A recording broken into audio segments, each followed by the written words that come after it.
Shabbat Shalom, giving all praise and glory to the Most High Power, Abraham, Isaac, Jacob. He's worthy to be praised for everything. I say hallelujah to his glorious and holy name. About Shalom, I'm dealing with, and I've been dealing with it, being in the spirit and being out of the spirit. It's very important that we see this because a lot of people think they're in the spirit and they're not really in the spirit because of the things that can happen in life, and you really don't continue to do the things that you've done when you claim to be in the spirit. So it's very important that, we always examine ourselves and make sure that we're doing the right things because we're going to be judged according to, what we do in these mortal bodies. I don't know how anyone else would explain it to you to think that you can do whatever you want to do and all you got to do is have faith in Mashiach Yahushua, who they call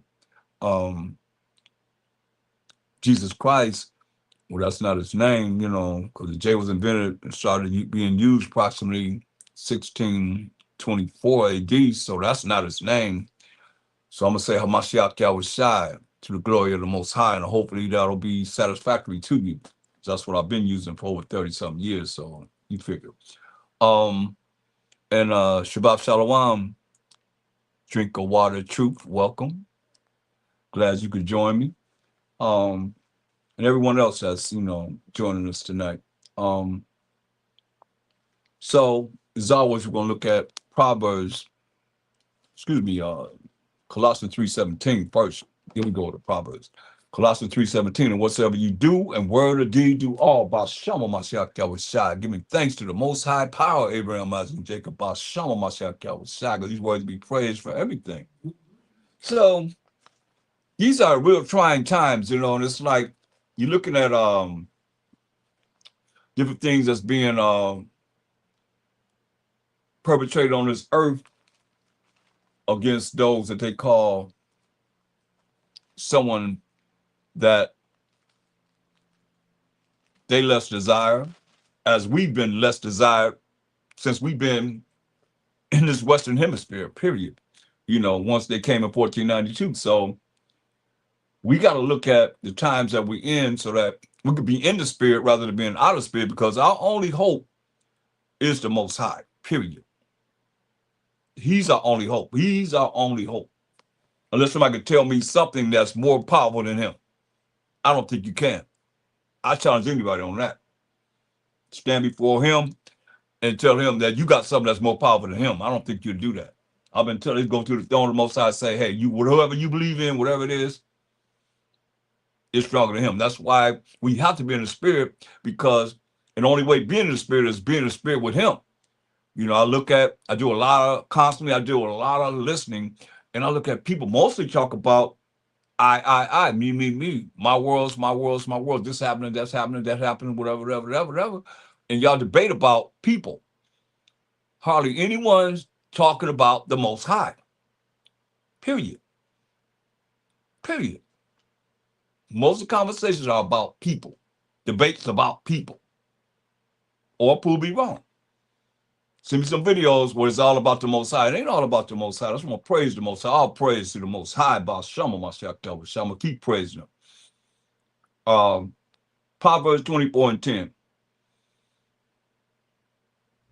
Hopefully, this will touch some of you that's weak in the spirit. A lot of times, I've been there where brothers are so strong, they want this to happen, that happen, and whenever things go down, they didn't do nothing. They just stood there. Proverbs 24:10. If thou faint in the day of adversity, thy strength is small. You hear that? If you faint in the day of adversity, your strength is small.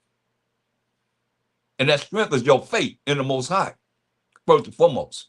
That's why all that we say and do is going to be in the name of the Lord and Savior. Mashiach going to the Most High on our behalf in the name of the Lord and Savior. That's why we thank the Most High for everything. However you want to bring it, let him bring it, because that's his judgment anyway. You can't stop it, can you?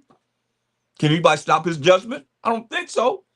That's why I say, if you faint in the day of adversity, you having problems, things are going on, You don't know what to do. Oh man, you know, racial war is gonna be on the earth. Second Ezra 15:14 tells you that down. They keep hollering about racial war, civil war, this, that, and the third. It's gonna happen because it's written in the scriptures. If you faint in the day of adversity, thy strength, that's your faith in the Most High is small. Straight up. That's why, look, let me give you some spiritual understanding, which I should have brought out from the beginning, but it's never too late to review it again, right? Some of you, if you met me, you know I gave you this. One of the first things spiritually I give anyone. Now, whoever hears my voice now, you can get it. I give you Mark 11:22. I'm bringing it in before I forget to bring it again. I got to give it to you. Mark 11:22. First thing says, remember you faint in the time of adversity because your strength, which is your faith, like your master would say, tell us, the first thing he's telling us is small. Your faith in the Most High is small because he told us this. Mark 11:22. And the master would say, answering said unto them, have faith in the Most High. You hear that? Have faith in the Most High. He said, have faith in the Most High. He didn't say have faith in himself. He said, have faith in the Most High. For verily, truly, I say unto you, that whosoever shall say unto this mountain, or that adversity that we just read about, be thou removed, and be thou cast into the sea. That's a mountain. Moving and being cast into the sea. That's how much faith you got to have in the Most High. Whatever problem it is, whatever adversity you come about.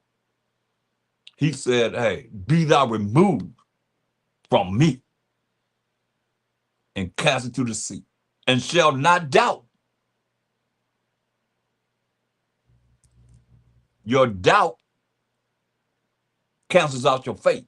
That's the first thing he said. Have faith in the Most High. This orders. This is what works. And shall not doubt. You can't doubt. In this heart, which is your mind, the way you think. He told us that a couple of scriptures back, a couple of chapters back in Mark 7:21. Mark 7:21. For from within, out of the heart of men, this defines the heart, proceed evil thoughts. So when he say your heart is talking about the way you think, the way you think. He's telling you, once again, Mark 11:22, can't say it enough. And much I would say, answering said to them, have faith in the Most High. What is faith? Let's find out. Hebrews 11:1. That's why I say I like to define words by the Bible itself. And once you define these words by the Bible, and when you come across these words that you have defined by the scriptures, you'll see that it makes much sense. Nobody can gainsay on it. What's faith? Here's faith. Now faith, that's Hebrews 11:1. Now faith is the substance of things hoped for, something that you desire. The evidence of things not seen. Why you desire something that you already have, you already see it. See, faith is the substance of things hoped for, something that you desire. The evidence of things not seen. It's not something that you have immediately, or it can come anytime. But you don't see it. Evidence of things not seen. So that's faith. But it's something that you desire. Going back to Mark 11:22. And Masha would say, answering said unto them, have faith in the Most High. For verily, truly, I say unto you that whosoever, no matter who it is, shall say unto this mountain, meaning you got to speak it. You got to say it. It's very important. It didn't say think in your mind, your thoughts, no. So you got to say it to this adversity, whatever it is. Be thou removed. Be thou removed. Get away from me. You exist no more. And be thou cast into the sea, and shall not doubt. in his heart, in his mind. We just define the heart as the mind, the way you think, your thoughts. You can't doubt in your mind, or you cancel out faith in the Most High. But shall believe, that's your faith in the Most High, that those things which he said is very important. You got to say it. See, most people think in their own world of nothingology, because that's all it is nothing if it's not really dealing with what we are taught here. Or make it mean something different. Because you said, hey, but shall believe, that's your faith, that those things which he said, he ain't say think, you got to say it, shall come to pass. He shall have, he said he shall have whatsoever he said, not whatever you think. So that's a problem with a lot of people. Y'all pray, and then you think about what you prayed for it to exist, to manifest. He didn't say that, did he? No, because he's going to tell you. He's going to break it down clearly. Once again. Because, you know, I got to go over it because I've been over it with a lot of people, and I see that they still operate outside of what this says. And this is one of the first scriptures I give anyone that start to learn the truth that come around me. I'll give this scripture. To be in the spirit. You understand? And not be out of the spirit. Now, what you do after I give it to you, that's on you.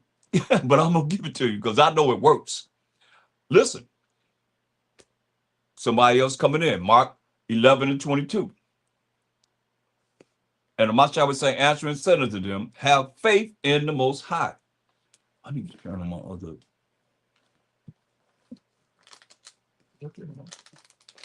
You got to have faith in the Most High. That's what he's telling us. We have to have faith in the Most High. Who else you going to believe in?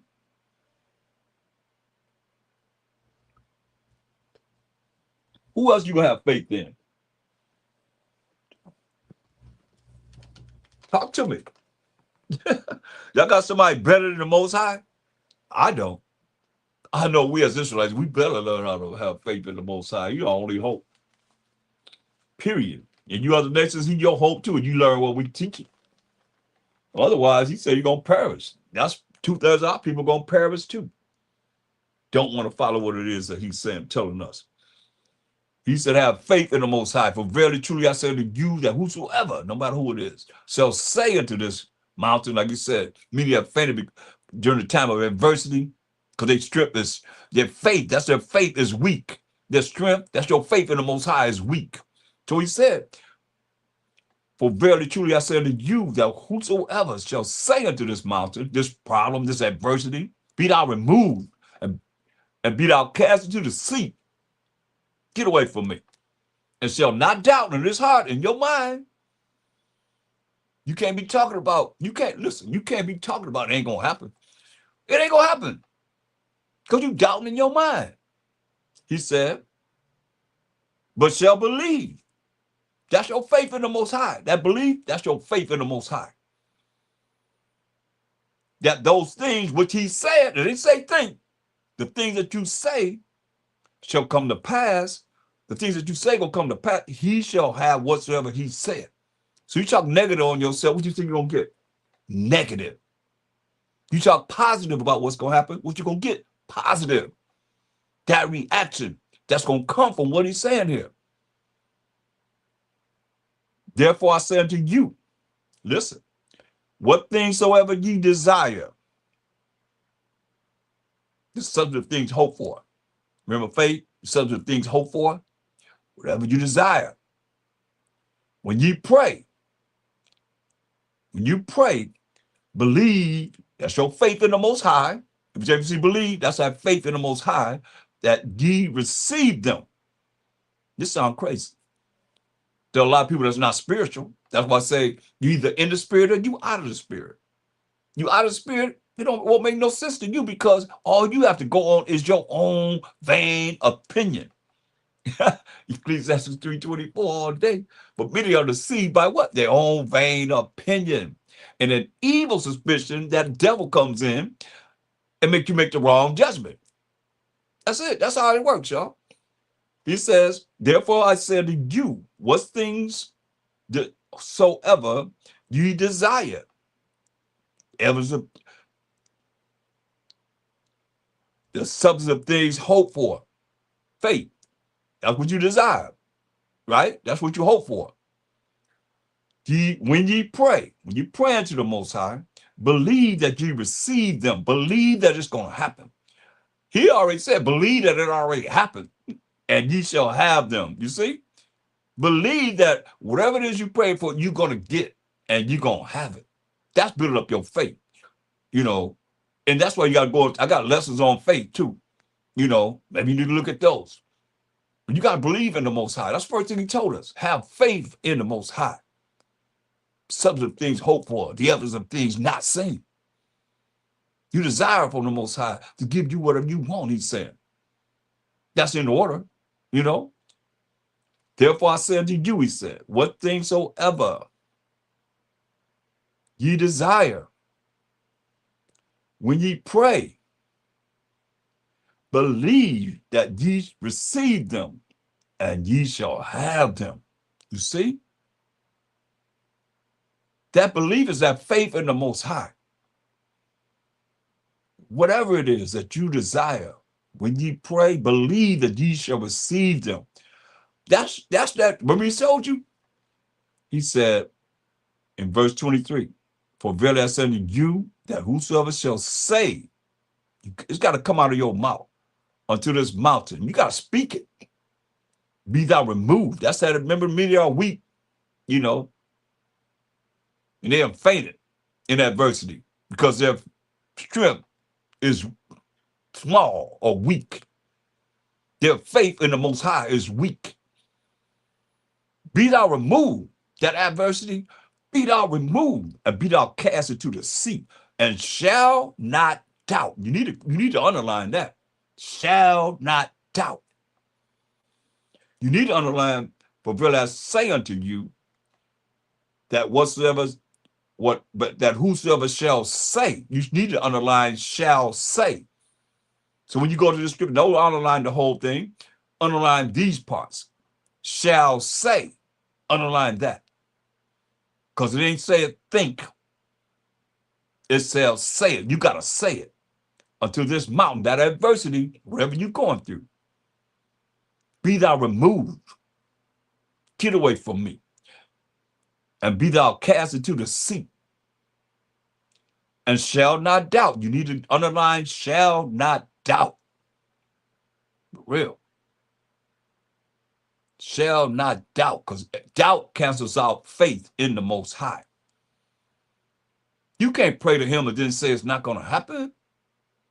Nothing's going to happen. He said, and shall not doubt in his heart, in your mind, the way you think. But shall believe, underline shall believe. That shall believe is having faith in the Most High. That those things which he said, underline he said, because this, you can read this over and over again and not do what it say do. That's what I'm telling you, underline these principle words. He said, you got to say it. If you ain't saying it, you're thinking it, then you expect what he's telling you to work, it's not going to work because you're not spiritual. Point blank. And if it's something that you can't relate to, you're not spiritual. Like I said, you in the spirit, you out of the spirit. Prove me that I'm going to be out of the spirit doing what he said to do here. You tell me that didn't work for me. It don't work for me. It don't work for those that really hear this and apply it in their life. You can't tell me it don't work. Or come forth and prove that it don't work. When I give you an example that it works, over every time, many times, you got confessions that people can bring. I can bring them on right now that implies in their life that tried it, doing it, and living by it. And you tell me it don't work. Listen, there's conditions though. Believe this. Because everybody can't do it, because when you get to the end, you're going to see that, hey, you're going to have a condition that you're going to have to change if you about that. It said, hey,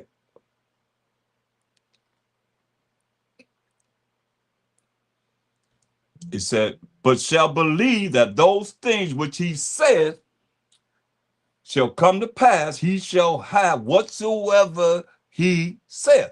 He said, oh, most I speak once, yea, twice, man, perceive it not, because we slow.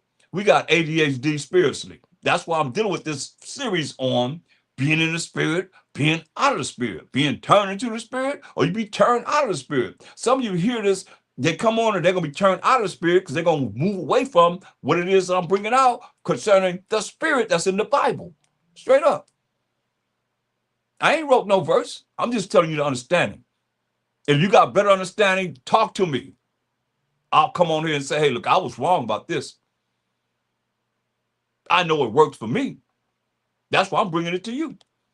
And anybody that come around me, first thing I'm going to give them is this. That's why Spirit brought me here, because it's like, man, I got to bring this. Like, I've been wanting to bring it out, but I haven't brought it out. I said, this is perfect timing. If you faint in the time of adversity, because your strength is weak, and your strength and faith in the Most High is weak. So he's telling you how you work through this, man. He said, hey, you remember you got to underline, say it. You got to say it. You ain't say thinking. I'm expressing that wholeheartedly because people think religiously. Like you learn in church, you just pray, now it's going to happen. And you just, me. You ain't talking about the Most High. You ain't talking about nothing that's going to happen at all, because the fact of the matter, he going to tell you how this works. And you apply it in your life, it works. Worry cancels out faith in the Most High. That's doubting. You know something's happening. Most High already knows what's going to happen in the future anyway. But here we are going to the Most High and he's telling you. Therefore I say unto you, verse 24 of Mark 11th chapter. Therefore I say unto you, he talking to us, what things soever ye desire. You know, what's faith? Faith is the substance of things hoped for. That's what you desire.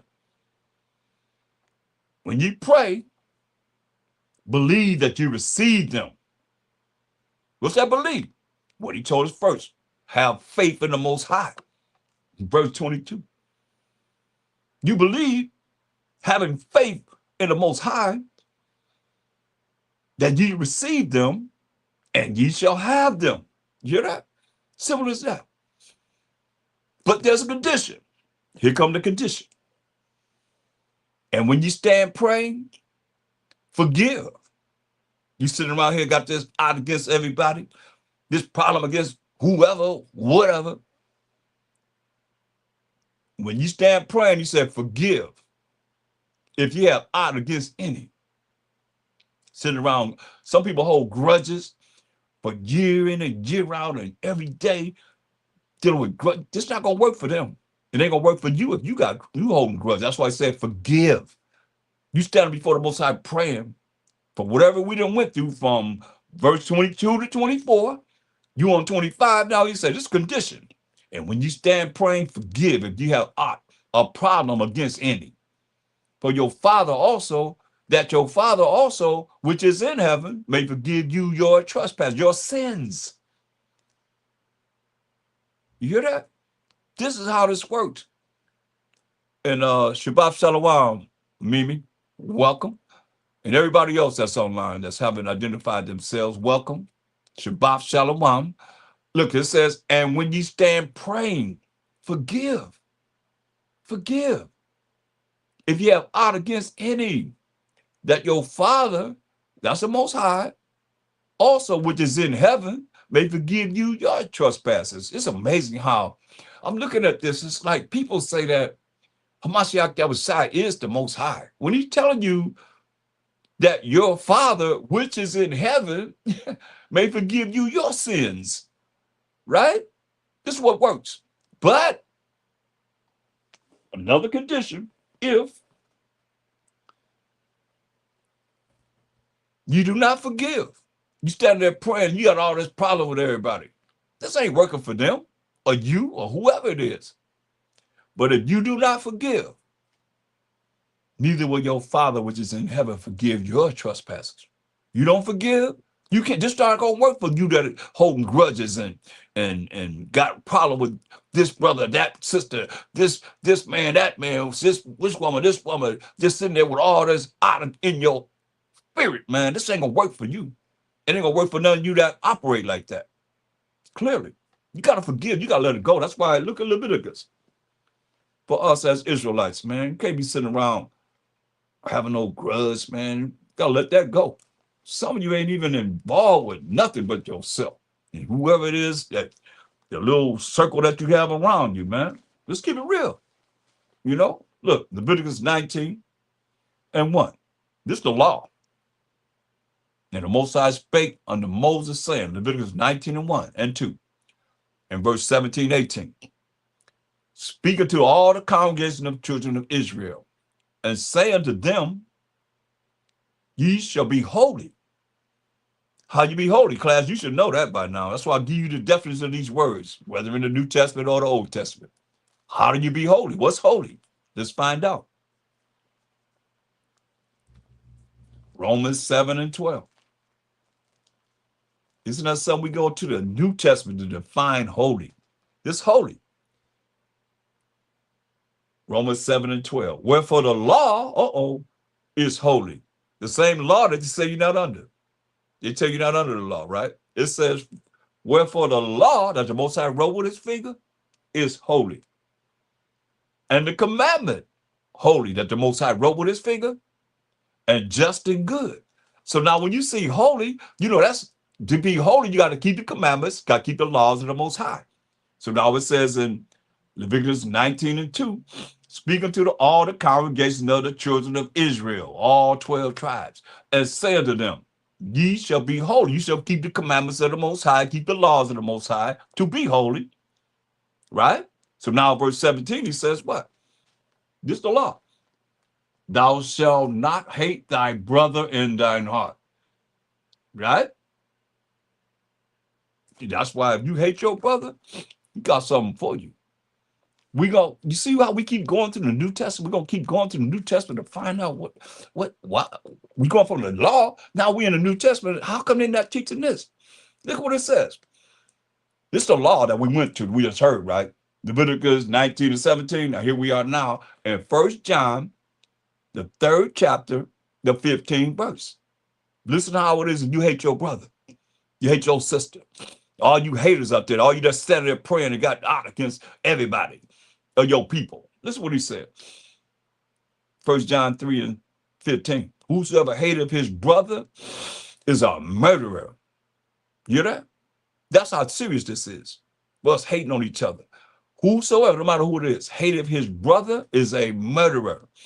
And you know that no murderer have eternal life abiding in him. You want to hear more? Let's go to the last book of the Bible. Revelation 22:15.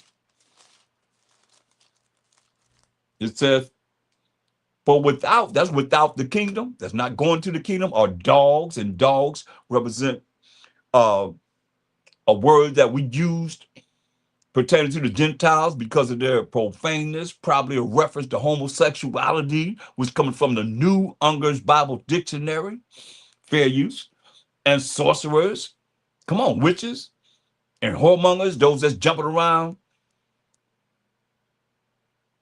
having sex with whatever, and whoever, whatever, and murderers. There you are right there. Those that hate their brother.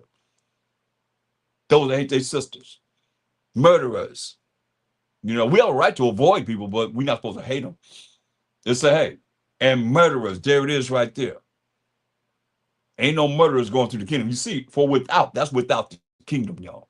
Are murderers. That's those that hate their brother. And those that unjustly kill one of our brothers or sisters. And idolaters, those that don't believe in the Most High. Power of Abraham, Isaac, Jacob being the forefather of the 12 tribes of Israel. And whosoever loveth and maketh a lie, all you liars ain't going to the kingdom either. A lot of perpetrators, man. But anyway, going back to, I digress. Going back to Leviticus 19:17, thou shalt not hate thy brother in thine heart, because you ain't going to the kingdom. You're a murderer, as he just said. Thou shalt in any wise rebuke thy neighbor and not suffer sin upon him, man. You know, cause him to sin. Thou shalt not avenge, nor bear any grudge. There go that grudging. That's that ought against the children of thy people. But thou shalt love thy neighbor as thyself. I am the Most High. You see, that's the law. That's why he's telling you. That's the law that he was telling us. You know. Go to Proverbs. Now let's go to let me give you all three of them scriptures. Give me Ecclesiasticus, the 2nd chapter. It go right along with what we just said. You know, if you hate your brother, man, but I ain't hearing you. All you haters out there, all you holding grudges, all that, you ain't praying to the Most High. You praying. Some people, but scripture says some people praying to themselves. That's cold, boy. What's that say? Look, let me show you. Don't get the Most High twisted. Y'all better understand what the Most High told Jeremiah. Go to Jeremiah 7, the 7th chapter. This is what he said. Jeremiah 7 and verse 16. This is what he said.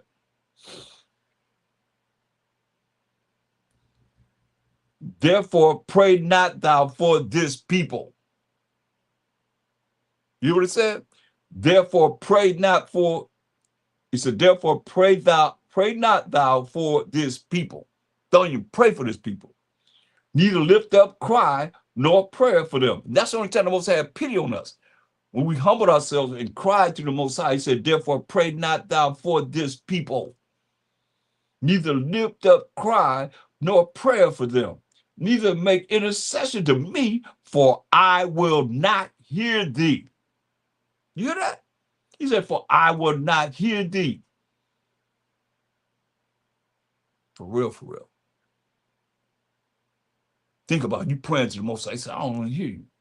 He also said, look, it's no different than what he said here, y'all. When you start bringing the judgments that's coming on this earth to fulfill what it is that he have said, and people praying around, they said, hey, Proverbs 1st chapter, for those that want to exclude what it is that we bringing forth in these last days as the Hebrew Israelites. Proverbs 1:24, he said, because I have called and you refuse. A lot of people refuse to hear what it is that we're teaching. Nobody on this earth is teaching this Bible like we are. Who? What religion is keeping the moral laws, civil laws, dietary laws, ceremonial laws at all? They just celebrated Christmas and New Year's. And if I go back to Jeremiah 7, it's going to talk about what they do on Christmas. Worshiping the Queen of Heaven, worshiping Nimrod and so forth. And his mama and slash wife and all this, his son Tammuz. Come on. It talk about this. This ain't nothing new just because you came on the earth. It's new because you here. No, it's been happening. That's why he said, hey, because I have called, and the Most High do the calling. I don't give a damn what anybody tell you. You ain't none of their sheep. You the Most High, the one that called you. And the Mashiach Yahushua does the choosing, period.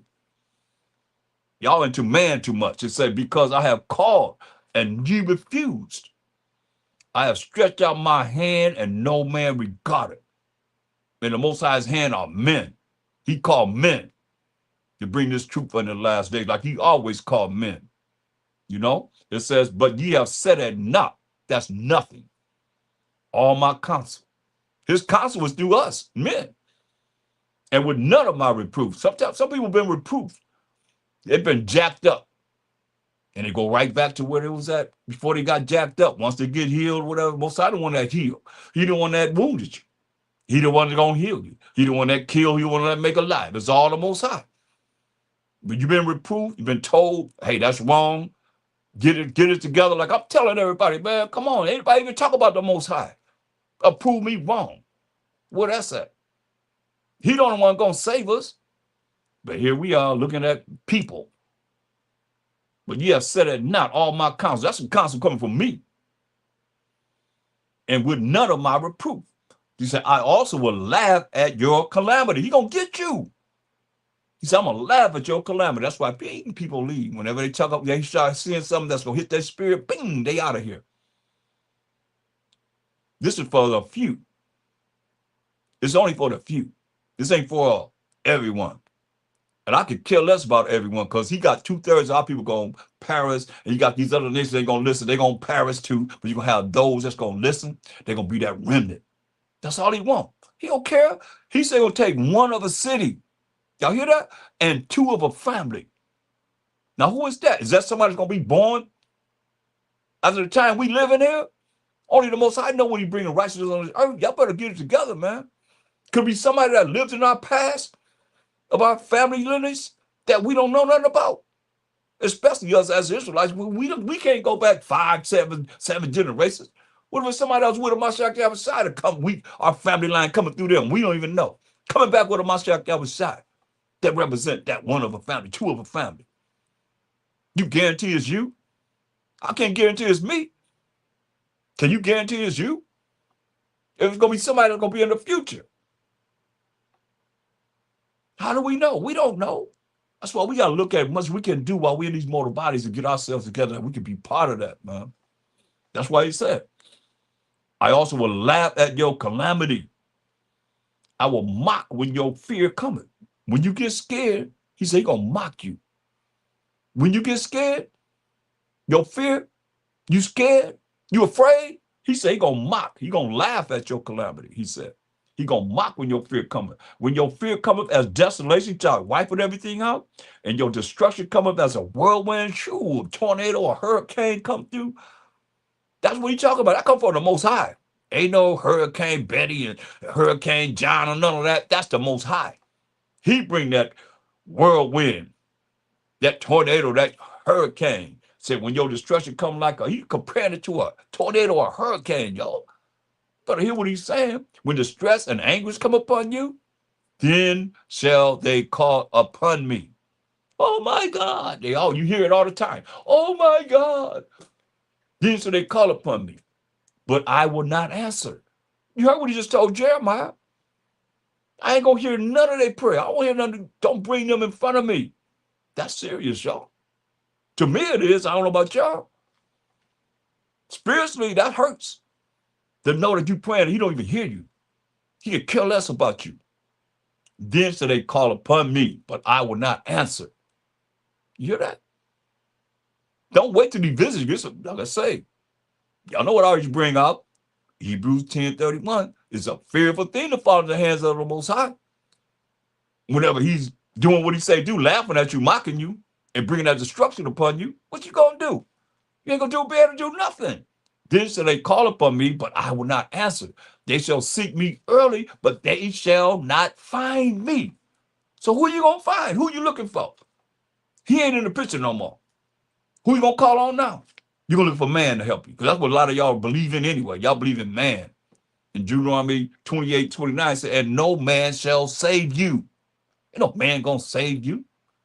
Only the Most High. But understand, my shadow don't even know when he gonna come and set righteousness on this earth. Only the Most High. For that they hated knowledge, they ain't want to listen to this knowledge. People hate knowledge and did not choose the fear of the Most High. You ain't choose to be afraid of him. You ain't choose to be scared of him.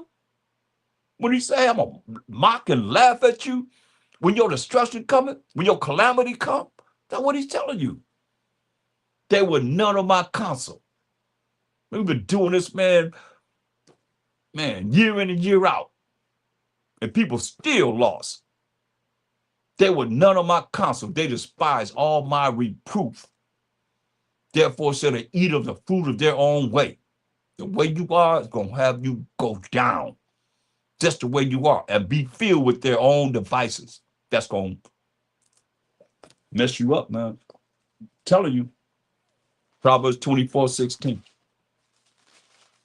got to be strong, man. You can't be weak.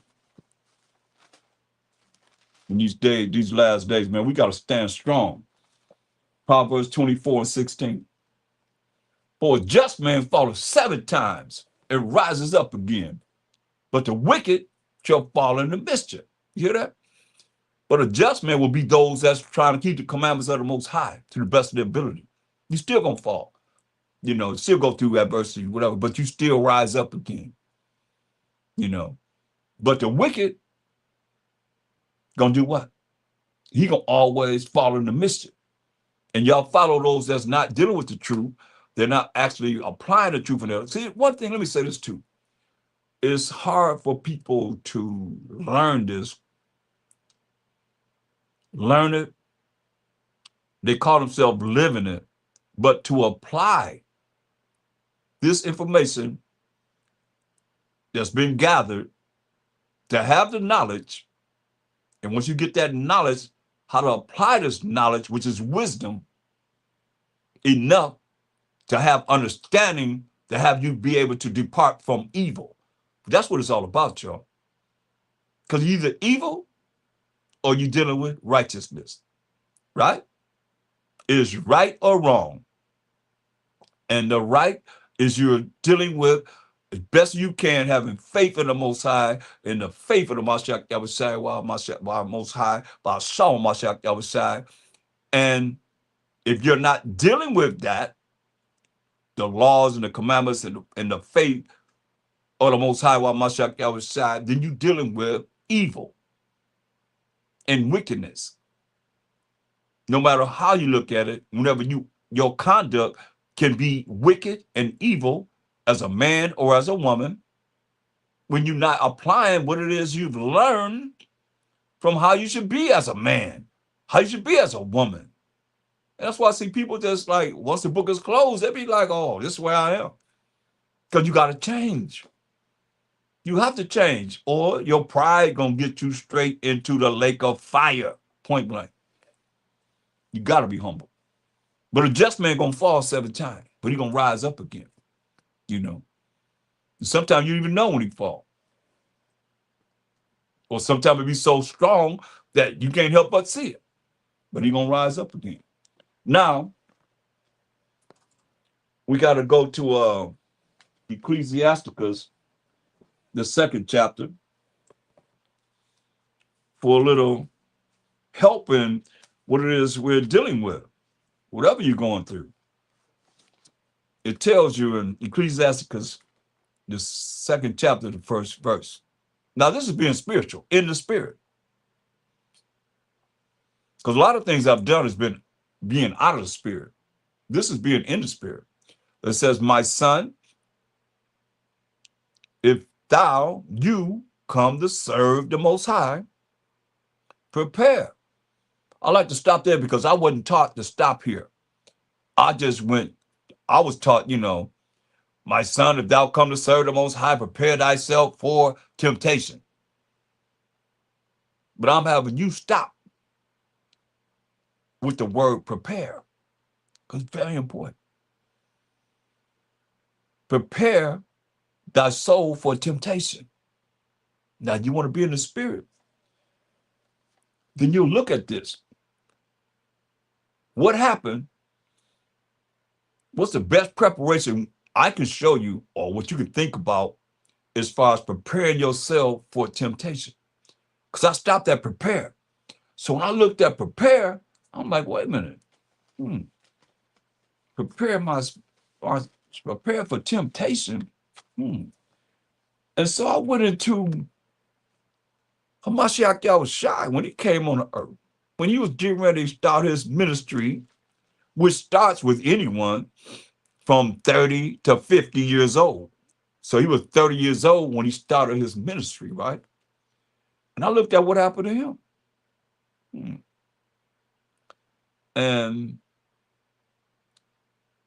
I compared it to what this is saying in preparation. So when I looked at what happened with him and him dealing with temptation, I said, okay, well, what better way than to know how to deal with temptation than to go to him? So I went to him and let's go to Matthew 4th chapter. We deal with in the spirit, being in the spirit. They say, there was a Mashiach Yahushua led up of the spirit. Here it is right here. Talking about being in the spirit. He was led up of the spirit into the wilderness to be tempted of the devil. There it is. That's the tempter, the devil.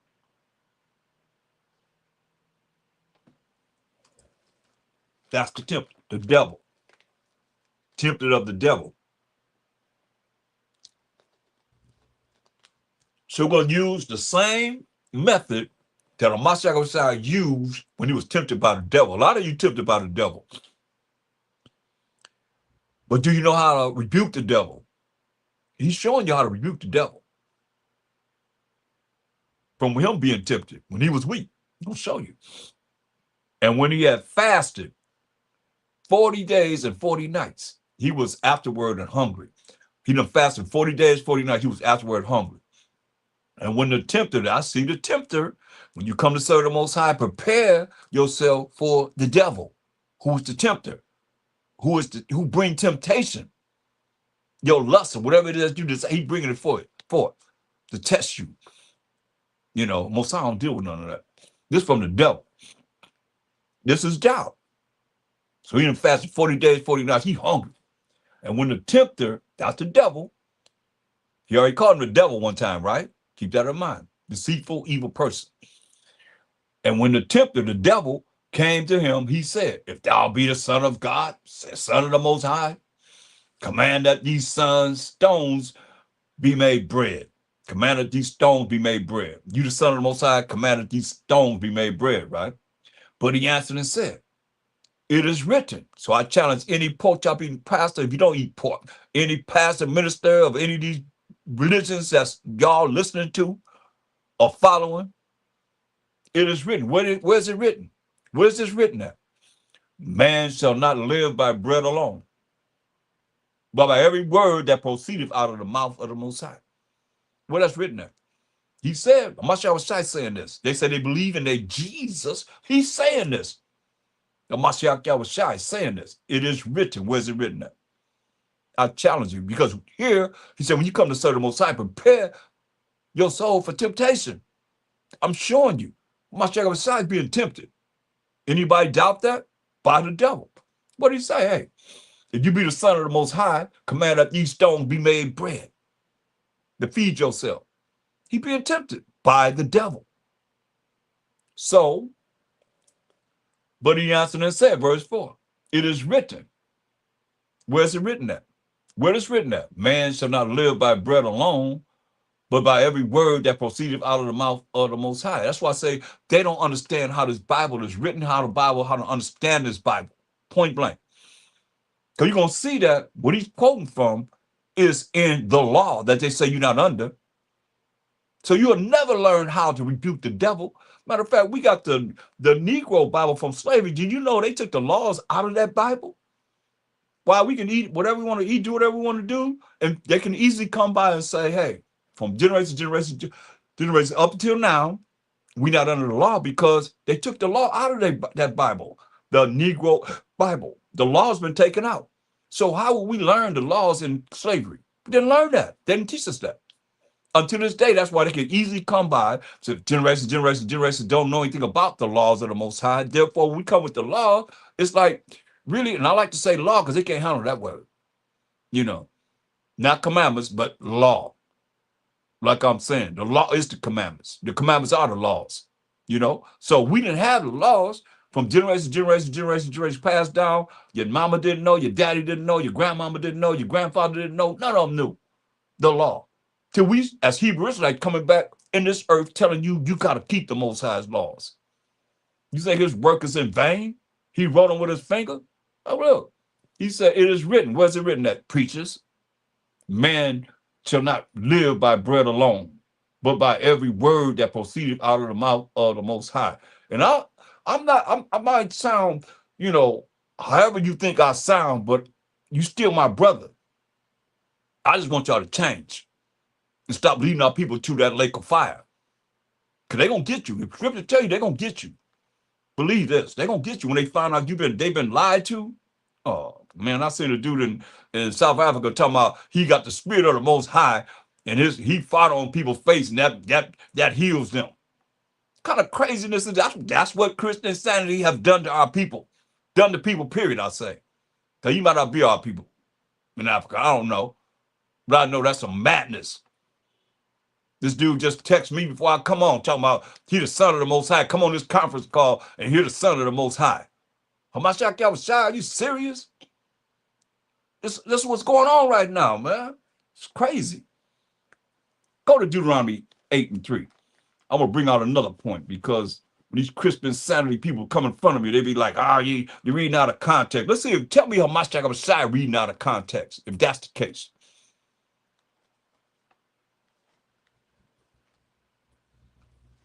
Why they not talking to me? Okay, let's see. What he's quoting from. Deuteronomy 8:3. And he humbled thee and suffered thee to hunger and fed thee with manna, which thou knewest not, neither did thy fathers know, that he might make thee know that, this is what he quoted, preachers, or anybody else that's teaching this Bible, off and wrong. Man does not live by bread only, but by every word that proceedeth out of the mouth of the Most High does man live. Now you tell me how come he didn't quote the whole thing? Talk to me. Why didn't he quote this whole verse to the devil? He just quoted, man does not live by bread only, didn't he? But by every word that proceeded out of the mouth of the Most High does man live. Why he quote that? Because the Bible is written like this. This is how you understand the Bible. Know how y'all been programmed from these dang on cemetery schools that y'all go to, and y'all think y'all got it going on? No, it's not that way, man. It's not. You got to come out of that, man. Look at Isaiah 29:12. Now, I look 28:12, Salakia. 28:12. To whom, Salakia, Isaiah 28:9. Whom shall he teach knowledge? Isaiah 28:9. Whom shall he teach knowledge, and whom shall he make to understand doctrine? Them that are weaned from the milk and drawn from the breast. You can't be no novice in this to really understand the intricate mysteries of how this Bible is bringing forth our way of life. Verse 9, for precept, this is how the Bible is written, and this is how you get understanding in the Bible. For precept must be upon precept. What am I just say? It is written. And we went where it's written. But you see, he didn't quote the whole scripture. He just used that little bit. This is what it say. For precept must be upon precept. So he made that statement, and the precept, to go back to what he said, I went back there in Deuteronomy 8:3. But did he quote the whole verse? No, because you always talking about you reading out of context. No. Did he quote the whole verse? No, he didn't. That's why I'm here to show you how the Bible's written. Precept must be upon precept. Precept upon precept. Line upon line. You might just need one line of a scripture. It says line upon line, right? It said here a little and there a little. That's how the Bible's written. Precept upon precept, line upon line, here a little and there a little. He just needed that little bit in that one scripture of Deuteronomy 8:3 to rebuke the devil. He said that as it is written. And he only quoted that little bit of. That's why I say, y'all been taught wrong, man. Let me talk about read the whole chapter. Did he quote the whole chapter? Did he quote that whole verse? No, he only quoted the last part. But man does not live by bread alone, but by every word that proceeded out of the mouth of the Most High does man live. And that's right here in this Bible. But that's one time. He went to what? The law. Going back to Matthew 4. Because remember it said, we here because Ecclesiastes 2:1 says, when you come to serve the Most High, prepare. That's what we hear, prepare. Showing you what works to rebuke the devil. The law of the Most High. The same law that they teach you not under. So ain't nobody that go to know these religions are, which religions are teaching the moral laws, civil laws, dietary laws, ceremonial laws. Huh? Talk to me. Which one? And you can say. None of them. So they're not showing you how to rebuke the devil. How much I start rebuking the devil right here in your face?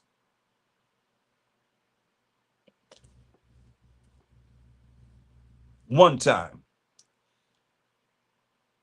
Matthew 4:5. Then the devil taking him up into a holy city, into the holy city, and set him on a pinnacle of the temple. And said unto him, if thou be the Son of the Most High, cast thyself down. For it is written, he shall give his angels charge concerning thee, and in their hands they shall bear thee up, lest at any time thou dash thy foot against a stone. So what is he doing? In the spirit. What is he doing? He going to what King David said. Still knowing scriptures, but he ain't going to that law. He not going to go to the law. Believe this.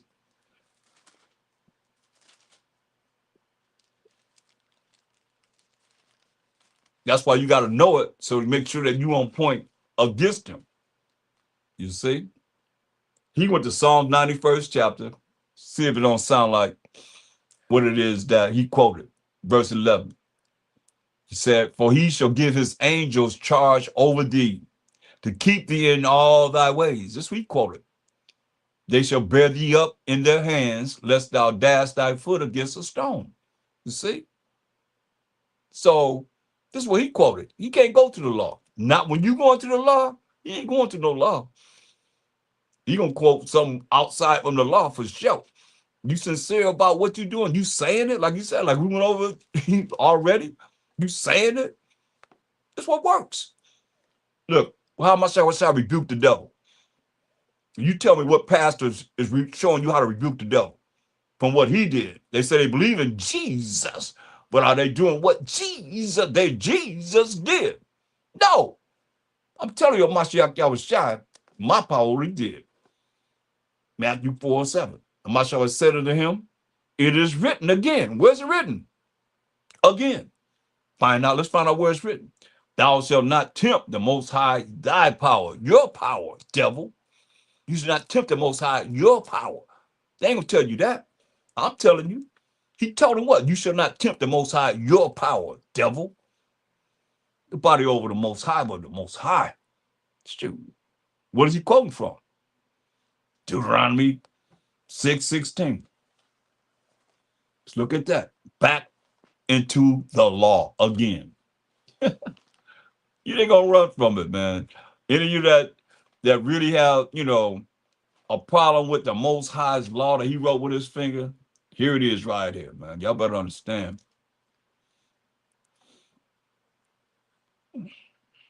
Look at Deuteronomy 5:22. These words the Most High spake, Deuteronomy 5:22. I got to bring it out because I'm turning the page and it stopped here and I couldn't turn it. I was trying to get to the page where I want to go to and I couldn't get there yet. So I got to read it to you. These words the Most High spake unto all praise to the Most High. By so much like I was saying. These words the Most High spake unto all your assembly in the mount out of the midst of the fire, of the cloud, the thick darkness. That's where the Most High dwell in, thick darkness, for you don't like darkness. He dwell in thick darkness with a great voice.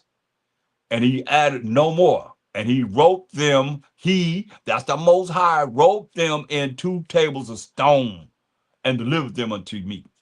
That means the Moses, right? Also said the same thing in Deuteronomy 9:10. And the Most High delivered unto me, that's Moses, 2 tables of stone written with the finger of the Most High. That's the laws that he wrote with his finger, written with the finger of the Most High. So when you say you ain't got to keep the laws, you giving the Most High your middle finger. All of y'all that say that. You see what it say? Written with the finger of the Most High. And on them was written according to all the words which the Most High spake with you in the mount out of the midst of the fire in the day of the assembly. Same thing. Now let's go to Deuteronomy 6 chapter. See what Mashiach quoted. Verse 16, what it say? Ye shall not tempt the Most High your power. Ain't that what he quoted? Didn't he just quote, ye shall not tempt the Most High your power? Thy is yours, y'all. That's what he said. Matthew 4:7. Mashiach said unto him, it is written again. We just read what it's written in the law. Thou shalt not tempt the Most High thy power, which is your power. Thy means your power. Here it is. If you don't think it means that, here it is right here. And Deuteronomy 6:16. This is how you rebuke the devil, with the law of the Most High. You got power to play that law in your life. Read this law. Read the law out loud in your house, man, or wherever you at. And I got lessons going over the law. You can turn it on, and you'll see it bring calm and be whatever spirits is out running around, man. They got to, boom, they got to get out of here. Ye shall not tempt the Most High your power, right? Is that what he quoted? Did he quote this, preachers, as he tempted him in Massah? Did he quote that? Did he quote that? No, he didn't. You see how he's just using this little? Well, y'all think you gotta, that's why I say, you gotta be taught, because the Bible's a puzzle. And you see what Mashiach was saying. That's who y'all believe in. You don't know nothing about the Most High. Y'all don't talk about the Most High. All y'all talk about is Jesus. Mashiach Yahushua. That ain't his name. Jesus. The J was invented about 1624. Come on. He said, ye shall not tempt the Most High your power. That's what he quoted. Did he quote the rest of it? As ye tempted him in Massah. Did he quote that? No, he didn't. He didn't quote as ye tempted him in Massah. He didn't quote that. But y'all be talking, you're reading out of context because you don't know what you're talking about. Well, you need to sit down and learn. When the men of the Most High, stop dealing with this, or you're going to be dealt with. Everybody go to church and definitely know this, and they believe in their Jesus. You already know this, man, but y'all don't know that because y'all taught you ain't under the law. And that's every time so far, that's 2 times he went to what? The law. We talking about being in the spirit. All of you that don't believe this, that ain't dealing with this, you out of the spirit. Now I'm trying to bring you in the spirit. What did he say? Verse 1, Matthew 4:1. Then was my trying to say, led up of the spirit. Right? You hear that? Then was my show say, led up of the spirit. I'm trying to get you to be led in the spirit to see what works. It works, y'all. I'm just showing you things that works. I read the Bible for solutions. I challenge anybody on solution. You can't tell me that this work don't work. Challenge me on that. I bring on confessions, people let you know, beside myself, this works, man. For real, for real. You want peace? You better play them laws. You better read them laws. I like, matter of fact, I tell you what, I have a story for you.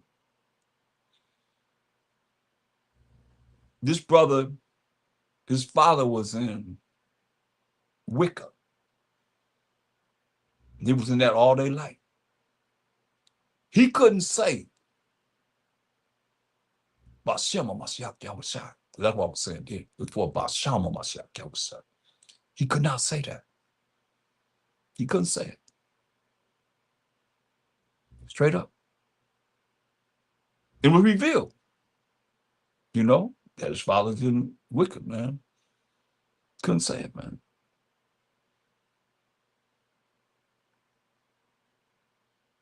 Certain things couldn't do. Couldn't even say it.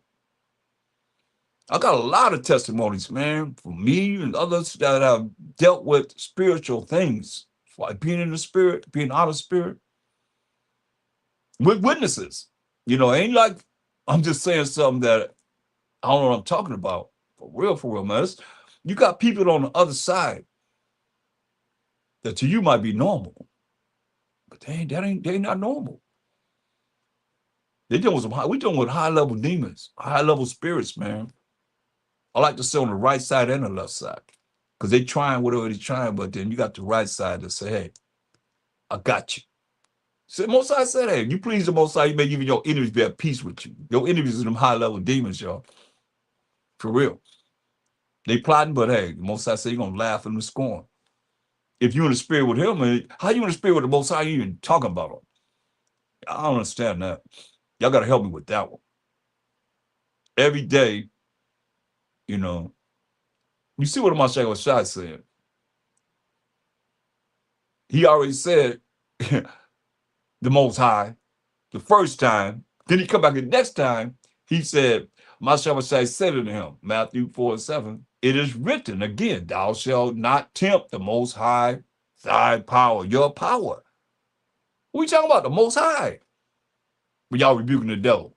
But you ain't talking about the Most High. So how the devil all around y'all. He got his little imps all around you.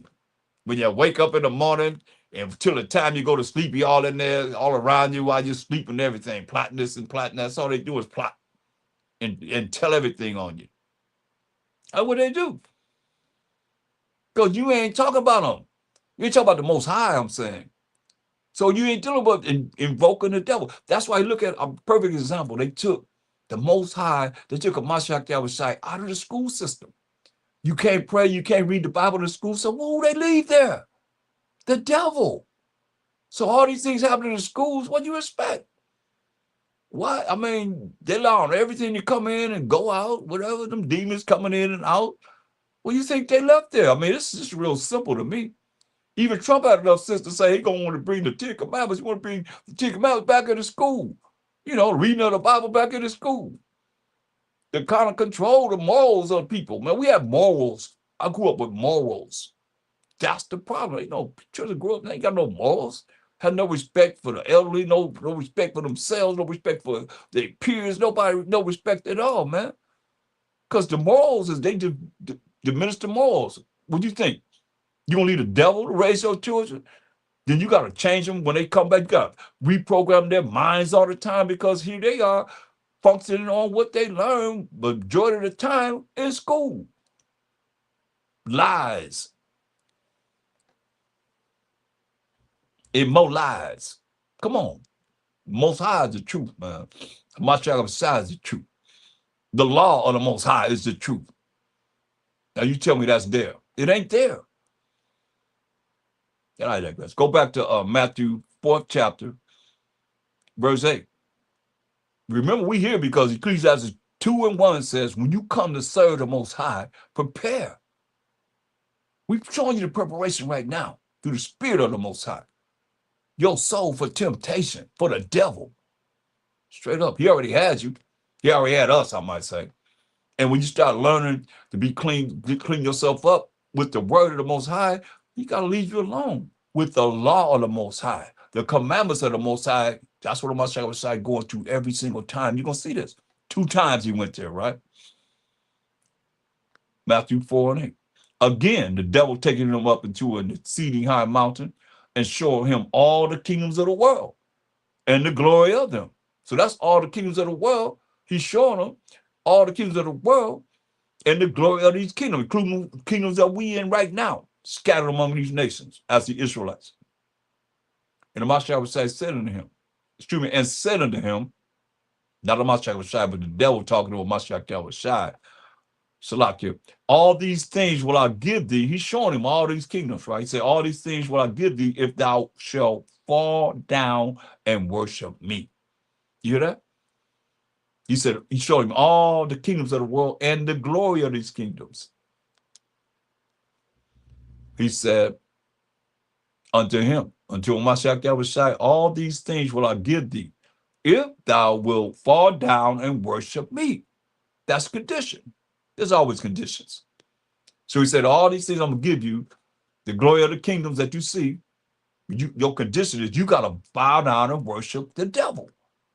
Remember, Ecclesiastes 2:1, when thou come to serve the Most High, prepare. I'm showing you preparation.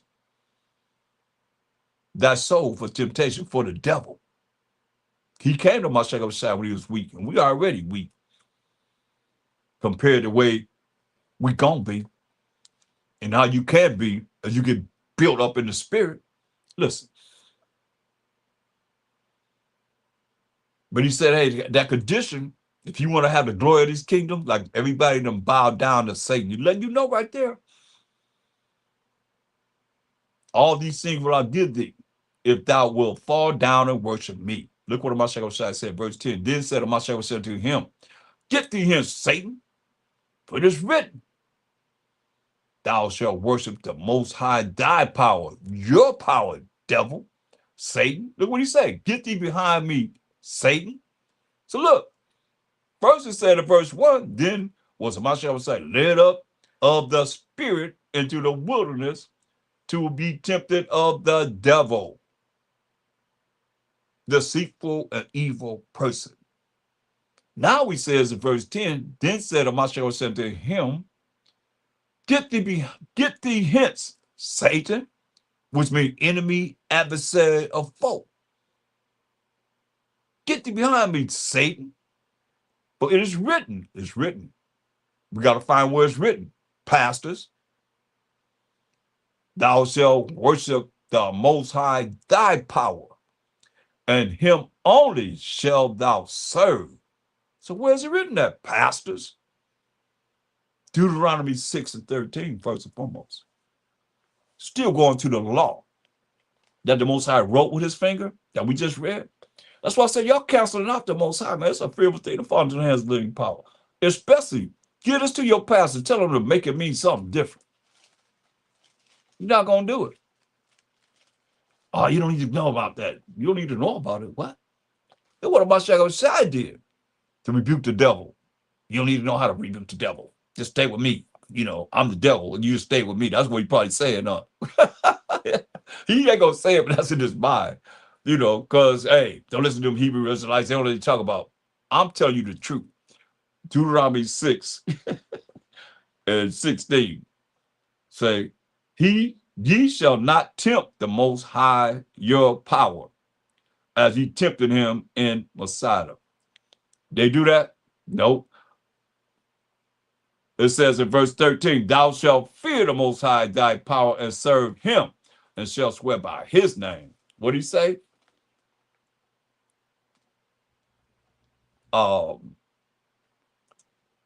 And Matthew 4 and 10, then said Mashiach unto him, get thee hence, Satan. For it is written, thou shalt worship the Most High thy power, and him only shalt thou serve. Deuteronomy 10 and 20. Look, we still in the law. Pastors, what do he say? Thou shalt fear the Most High thy power, him shalt thou serve, and to him shalt thou cleave and swear by his name. That's the law. So he did it. He wrote the law. He said the law that the Most High wrote 3 times, dealing with Satan, dealing with the devil, right? 3 times. That's the 3rd time. Now what happened? Matthew 4 and 11. It's clear. Then the devil leaving him, and behold, angels came and ministered unto him. The devil left him alone. He cannot deal with the law that the Most High wrote with his finger. That's what he used against the devil. Now let's go back to Ecclesiastes. I hope that's clear. If not, go back and run it back. You know, anybody want to use that as far as, you know, what I said what the pastor was thinking. I said, I am the devil. Y'all want to use that against me? I'm letting everybody know that's hearing my voice. I'm talking about what them pastors saying and gonna say and been saying, if you ain't going to the law of the Most High that he wrote with his finger. You know, I'm trying to say I'm saying that about myself. I'm far from that. I'm all about the Most High, about Shama Mashiach Yahushua. Ecclesiastes 2 and 1. If you ain't about what he did and what you gonna say his work is in vain, you know, you are the devil. Because you see, the devil couldn't deal with what? The law that he went through 3 times. He had to leave him alone. That's what I'm telling y'all. If nothing else, you can go look on my YouTube page, Priest Dawam, and, you know, scroll up on going over the law. And I'm going over the laws, and you're going to see peace going to come around, man. You believe it? You say it? You're going to have it. I'm telling you, it works. Ecclesiastes 2 and 1. My son, if thou come to serve the Most High, prepare, I just showed you the preparation, thy soul for temptation for the devil. What do he say? Set thy heart aright. I just showed you how to set your mind right. That's what Mashiach did. He went over the law. He went over the law to rebuke the devil. Then he had to leave him alone. Set your mind right. and constantly endure. That's why he told you, constantly endure, right? Matthew. You want to be in the spirit. We're talking about being in the spirit. Matthew 24. And is that what I want? Verse 13. But he that shall endure unto the end, he that shall endure unto the end, the same shall be saved. See? You got to endure until the end. You can't give up. Y'all don't let nobody and nothing not allow you to endure. That's why I say, but he that shall endure until the end, the same shall be saved. That's why I say. In the Apocrypha, but you see how it goes right along with what the Old Testament is saying? In Ecclesiasticus, the 2nd chapter and the 2nd verse. Set thy heart aright. Set your mind. I just showed you how to prepare and get your mind right by doing the same thing that worked with the Mashiach Yahushua, rebuking the devil with the law. Set thy heart right, set your mind right, and constantly endure. Endure to the end. You're going to be saved, he said. And make no haste, and make not haste, excuse me, in time of trouble. We already went there. That's what we started with. If you faint in time of adversity, that's trouble. I mean, your strength is small. Your faith in the Most High is small. That's why it said, and make not haste. Don't run in time of trouble. It's real. You want to be in the spirit, follow what it says. Cleave unto him, cleave unto the Most High. And depart not away, that thou mayest be increased, not decreased, but increased at thy last end. Whatsoever is brought upon thee is very key. Whatsoever is brought upon thee, take cheerfully. Hear that? Now that's take a spirit. And whatever is brought upon you, take cheerfully, because I've seen people really go off. Really go off. Whatsoever is brought upon thee, take cheerfully. You know, be in pain, suffering, you know, going through adversities and this, that, and the third, and just they ain't taking it cheerfully. You know, wow, man, what's wrong? You can see what's wrong, what's going on. They ain't know how to take it cheerfully. This is what works in the spirit. Or you out of spirit. You don't take it cheerfully, hey, something wrong. How do I feel right now? You can't tell me how I feel. How do I feel? Am I in pain? Am I suffering? This, that, and the third? I'll apply this. It works. You can't tell, go to a lesson and say, oh man, I was jacked up, been jacked up. You got to work this in your life. It says, whatsoever, no matter what it is brought upon thee, take cheerfully and be patient when thou art changed to a lower state. You hear that? Got to be patient when you brought to a lower state. You got to take it cheerfully. You can smile. It works. So you're looking at, okay, you're going through these adversities, but you're still smiling. You're still styling and profiling and happy. Can you do that? It's a spiritual thing. For gold is tried in the fire. You hear that? Gold is tried in the fire. Last lesson I went through. And acceptable men in the furnace of adversity. You hear that? Acceptable men in the furnace of adversity. That's serious. That's why go back to Proverbs 24 and 10. That's where some of you just coming in. You don't know where we started. We started right here. Proverbs 24 and 10. So you know. Proverbs 24 and 10. If thou faint in the day of adversity, thy strength is small. Hear what he said? You see, don't make haste in time of trouble. It says, but gold is tried in the fire. This Ecclesiasticus 2 and 5. For gold is tried in the fire, and acceptable men in the furnace of adversity. You're going to go through something. This ain't no easy task, man. Believe in him. You hear that? Have faith. That belief is what we went over in Mark 11, 22 to 26. Believe in him. You say I go together? That's your faith in the Most High. And he will help thee. Order thy way aright, and trust, that's have faith in him. That trust is having faith in the Most High. You want to be in the spirit? Hey, this is how it works. You that fear the Most High, you know, we teach to fear the Most High, be afraid to be scared of the Most High. We got to apply it in our life. You got to apply this in your life. You that fear the Most High, you afraid, you scared of the Most High, believe him. You better believe him. Tell you that, you better believe him. Believe him.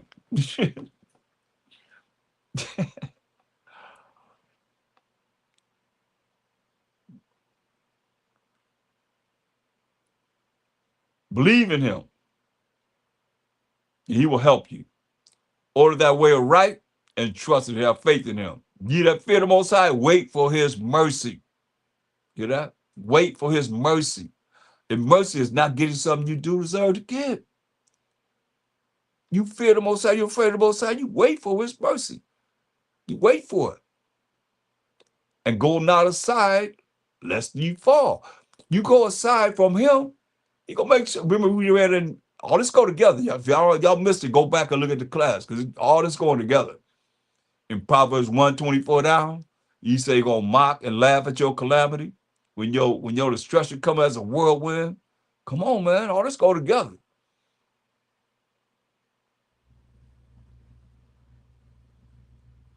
Verse 8, Ecclesiastes 2:8, ye that fear the Most High, believe him, have faith in him, and your reward shall not fail. Ye that fear the Most High, hope for good and for everlasting joy and mercy. Remember, it told you when you pray, believe that you receive it, you shall have it. Gotta say it though. Look at the generation of old. Let's look at the generation of old and see, did ever any trust in the Most High? Anybody have faith in him? That trust is faith in the Most High. And was confounded, confused? Or did any abide in this fear and was forsaken? Or whom did he ever despise that called upon him? Who did he ever despise that called upon him? In the proper way, praise the Most High. For the Most High is full of compassion and mercy. Not getting something you do deserve to get. Long suffering, suffering long, and very pitiful, and forgiveth sins, and saveth in time of affliction. That's what we need. We need to be saved in our time of affliction, you know? Because Jacob's trouble is coming. Believe that. Could this just be rehearsal that y'all seeing happening right now with Jacob's trouble? You ever thought about that? That's why you gotta be in the spirit with the Most High. He's our only hope. He's our only hope. But woe to fearful hearts, man. Woe be to fearful hearts and faint hands, and the sinner that goeth two ways, man. Double-minded. Woe unto him. Now he's talking about destruction. Woe means destruction to you that is faint-hearted. When you faint in the day of adversity, your strength is small. Got no faith in the Most High. I done seen it too many times. Brothers talking all that big stuff, come down and do nothing. Woe to him that is faint-hearted. For he believeth not. You have no faith in the Most High. Therefore shall he not be defended. You better hear what he's saying. You can read that whole chapter. Read that whole chapter. It's all powerful. Look, go to Daniel 10. Read that whole chapter. It's all powerful. It's right there. Go to get down with the Most High. Daniel's 10th chapter, verse 18. Daniel's 10:18. Then there came again and touched me one like the appearance of a man, and he strengthened me, angel, and said, O man, greatly beloved, fear not. Peace be unto thee. Be strong. Yeah, be strong, like I'm telling you, man. Peace be unto you. Be strong. Yeah, be strong. And when he had spoken unto me, I was strengthened and said, let my power speak, but thou hast strengthened me. And that's what we need, man. Because look, that's, when you understand, you're supposed to be afraid, man. You got to be strong, man. Mashiach Yahushua going to strengthen you, man. If you lock into the Most High like he did, and always have. Look at 2 Timothy 1 and 7. 2 Timothy 1 and 7. Look at this. For the Most High hath not given us the spirit of fear. Most High give us a spirit of fear. That don't come from the Most High. But of power, that's spiritual power. And of love. What's love? 2 John 6, right to the point. 2 John 6, verse. For this is love, that we walk after his commandments. Hear that? For this is love, that we walk after his commandments. This is a commandment that ye have heard from the beginning. You should walk in it. Walk in the commandments of the Most High. The commandments that your preacher's telling you ain't got to follow. Going back to 2 Timothy 1 and 7. For the Most High has not given us the spirit of fear, but of power, that's spiritual power, and of love, keeping of the commandments of the Most High, keeping of the laws of the Most High, and of a sound mind. That's right. This is what the Most High has given us. 1 John 4 and 17. Those that's in the spirit, those that's out of the spirit, that y'all following that's out of the spirit, they won't have this. Look, 1 John 4 and 17. We may be looking at being in the spirit. 1 John 4 and 7. I got to deal with both sides, though. Sometimes you're going to see, I'm going to give you things that make you out of the spirit, too. But 1 John 4 and 17. Herein is our love made perfect, that we may have boldness in the day of judgment, because as he is, so are we in this world. And some of you might say, how are you going to be like him? How can you, that's a Mashiach Yahushua, son of the Most High, how can we be like him? Look what he said. Let me just give you an example. I don't know much, but I know a little bit of something what I can recall of what he said. He said this in John 14 and verse 12. St. John 14 and 12. Look what he said. He said, verily, verily, truly, truly, I say unto you, he that believeth on me, the works that I do, shall he do also. You hear that? You believe on Mashiach said, the works that he do, shall he do also. And greater works than these shall he do. Why? Because I go unto my Father. Right? He said, I'm going to my Father. And he told us in verse 18, he said, I will not leave you comfortless. Say, I will come to you. So that's why you see here what he's saying in 1 John 4, 17. And he ain't talking to everybody. Because verse 1 says, be loved. And you know, class, who the beloved are, right? You know how to define who the beloved are. That's why it's very important to know these definitions according to the Bible. You ain't got to go to no Strong's Concordance or none of that. You just go to the Bible and let it define itself. Baruch, the 3rd chapter and verse 36. Get a better definition than this. He have found out all the way of knowledge and have given it unto Jacob, our forefather, whose name was changed to Israel, his servant, and to Israel, his beloved. So who the beloved? We the Israelites. Israel, his beloved. See that? Simple as that. Easy as that. It don't take a rocket science to figure that out. Little children figure that out. And when they see it again, who's the beloved? Israel. What you bet? You try a little child. Wow, our brain's been all polluted with all this madness and this, that, and the third, whatever. You try a little child. You say, hey, when you see beloved, that means Israel. You ask them again, who's beloved? They will say Israel. Because they ain't polluted with all the matters that we are.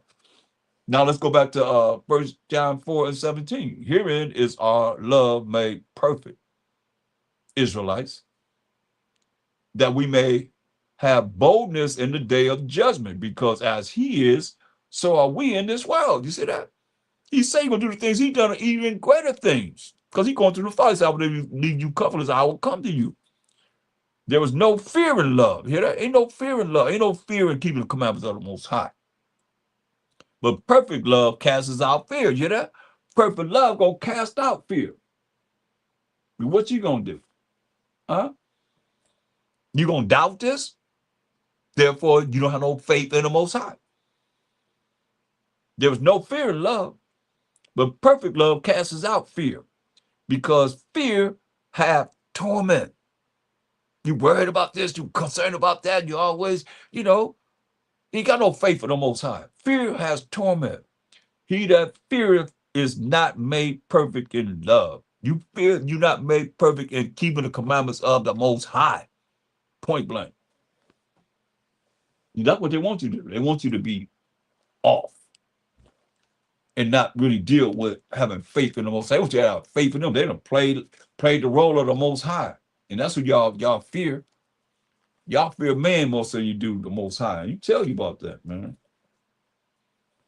He gonna get you for that. Most High name is jealous, y'all. I'm trying to tell y'all.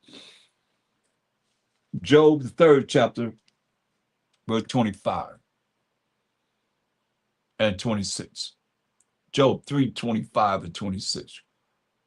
For the thing which I greatly fear is come upon me, Job said. And that which I was afraid of is come unto me. I was not in safety, neither had I rest, neither was I quiet, yet trouble came. See?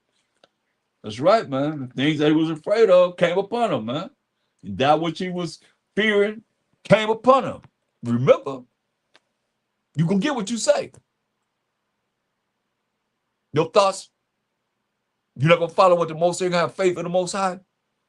You ain't going to follow what it is that we read in Mark 11:22 to 26. He said, for the thing which I greatly feared is come upon me. And that which I was afraid of is come up to me. I was not in safety, neither had I rest, neither was I quiet, yet trouble came. You know why it came to Job? Most people don't know why the Most High sent Satan on Job. This is why.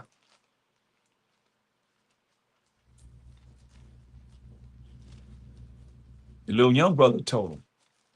He went into all the elders dealt with Job and told him, man.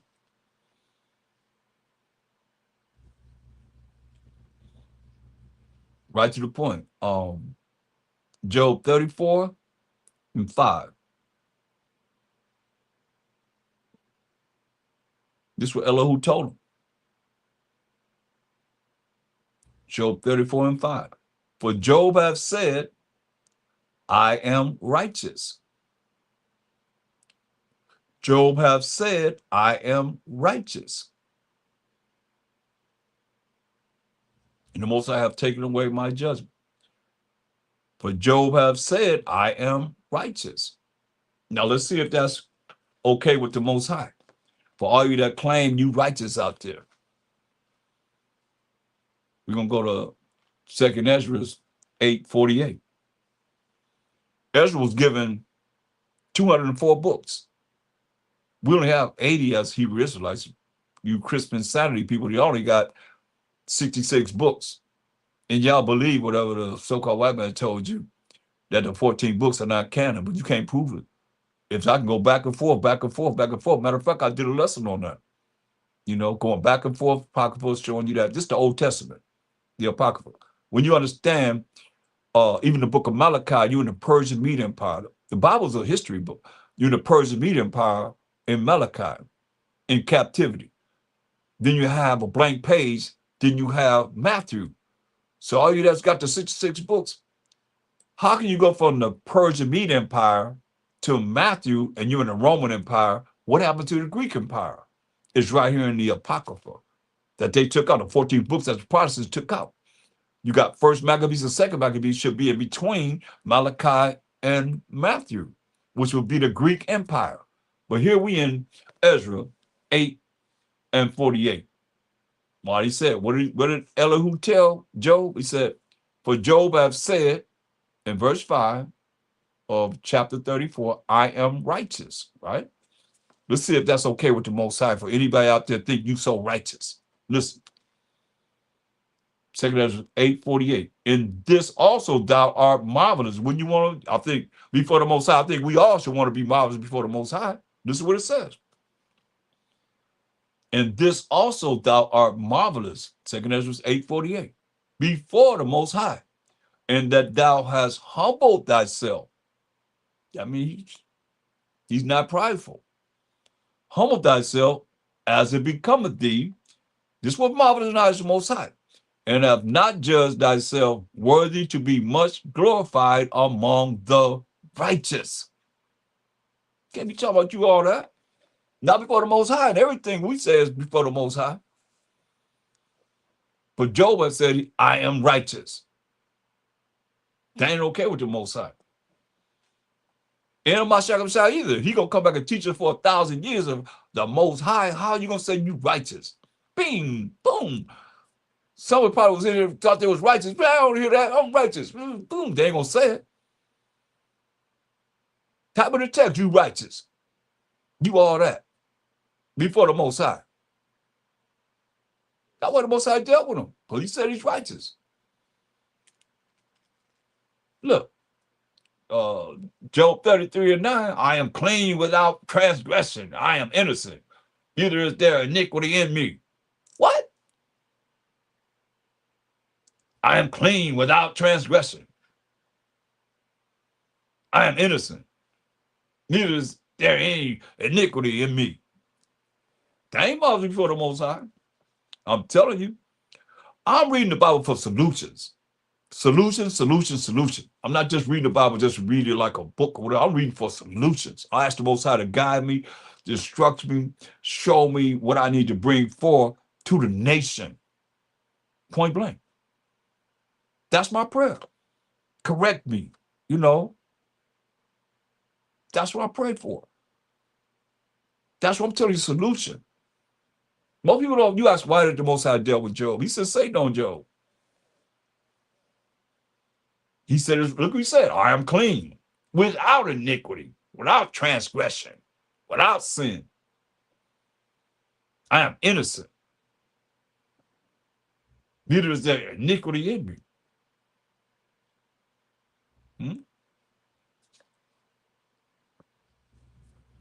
But Job have said, Job 34 and 5, I am righteous. A lot of y'all got to come down, man.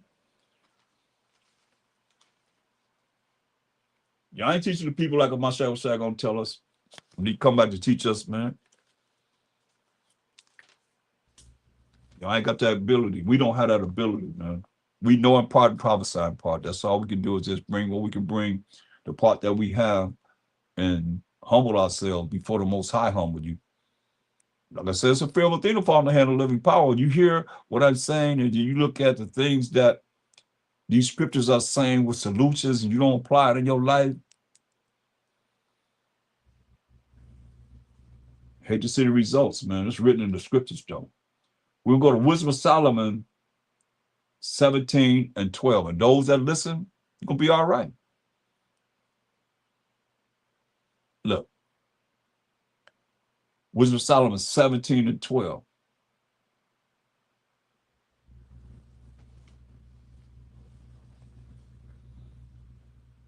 For fear is nothing else but a betraying of the succors with reason offers, man. Understand this, man. Fear is designed to trick you into deceit, to lies, even first to yourself, which come from Satan and come from the devil, deceitful evil people, and the expectation from within being less counteth the ignorance more than the cause which bringeth the torment. Remember, fear brings torment. Listen, for fear is nothing else but a betraying of the secure your safety, which reason offereth, and the expectation from within being less counteth the ignorance, not knowing, dumbed down more than the cause which bringeth the torment, which is the fear that you have inside you. That's why I'm telling you, man.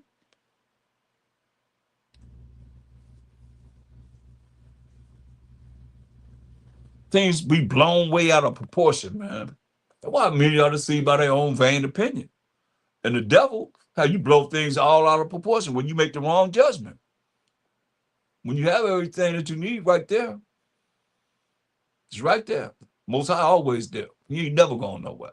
Got the angels around you, and you just seen him come through over and over and over again, and then next thing you know, you ain't got faith in him no more. At any time, put it on your own self.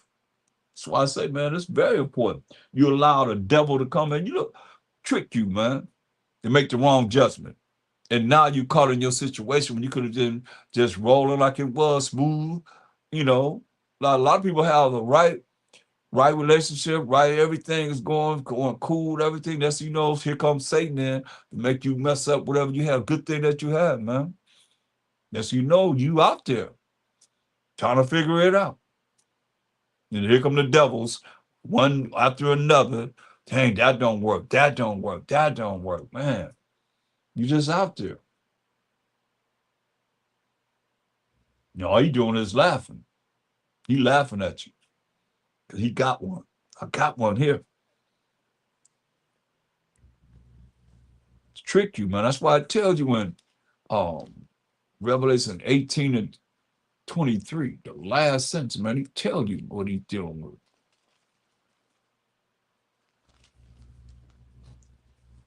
For by thy sorceries, witchcrafts, were all nations deceived, you see? By the high level of witchcraft, sorceries, were all nations deceived. That's why you got to look out for the devil, man. That's why I gave you the solution. Or you just coming in late, you got to go back and look at this. I gave you the solution what myself said I usually rebuke the devil. And all you Old Testament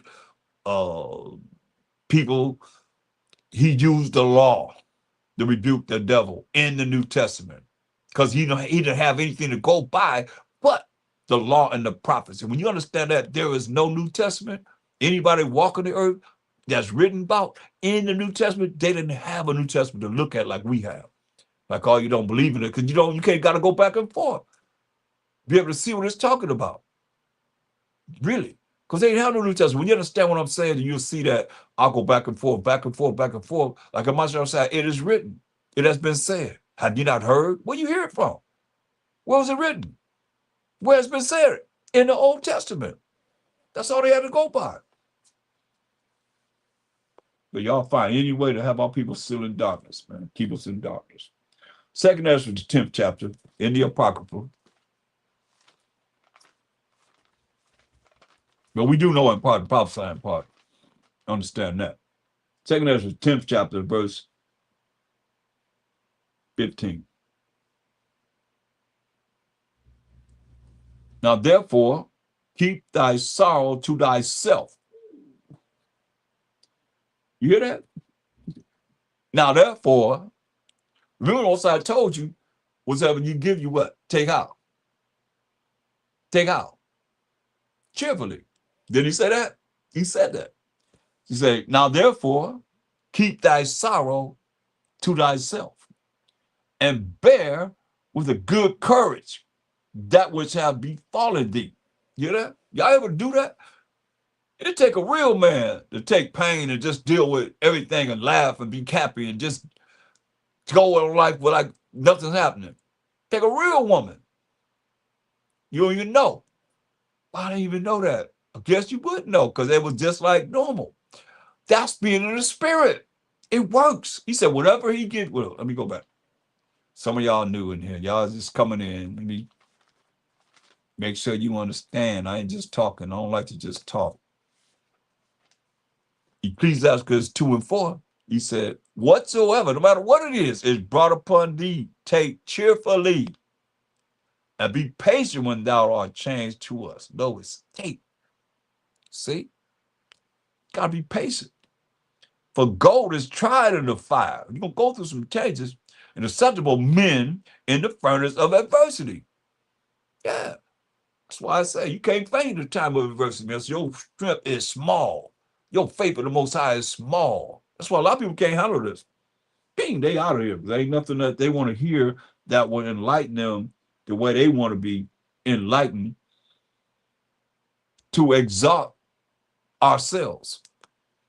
When you tearing ourselves down and showing you humility and how we got to be before the Most High, most marvelous in the eyes of the Most High, not before man or woman. That's what y'all like. Y'all like talk about people, lifting up people. You better lift up the Most High. You better believe that. He come first.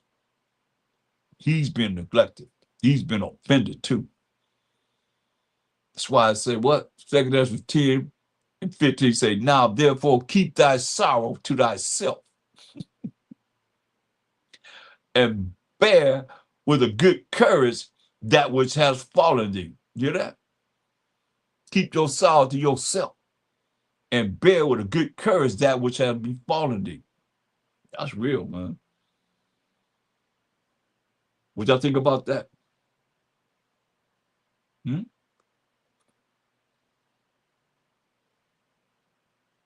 You got to be strong. You want to be stubborn into what's righteous. What's righteous? What you just heard. And what we going over in this word of the Most High. Remember John 17:70 says, sanctify them through thy truth. That word is truth. We learn the truth, the laws and the commandments of the Most High. Because did he say, try and do this? Do this when you want to. You don't have to do it. No, he said, be. What did he say? Now, therefore, keep thy sorrow to thyself and bear with a good courage that which is befallen you. Come on. Say, keep your sadness to yourself, man. Suck it up. Y'all ready for that? He said, whatever you give, you take cheerfully. When it works, y'all, in the spirit, I'm telling y'all, it works. You gotta do what's right. Doing what's right is what you hear. You want to be in the spirit? This is how you be in the spirit. Ecclesiastes 24 and 24. You want to be in the spirit? That's how you be in the spirit. Faint not. Ecclesiastes 24 and 24. Faint not to be strong by Shama Mashiach, in the name of the Lord and Savior, that he may confirm you. Cleave unto him. For the Most High Almighty is Most High alone. And beside him, there is no other Savior. Understand this? He the only one going to tell him Mashiach to rise from the right-hand side that he's on and go and judge and make war. Period. He the only one that know. That's why I said it's telling you this.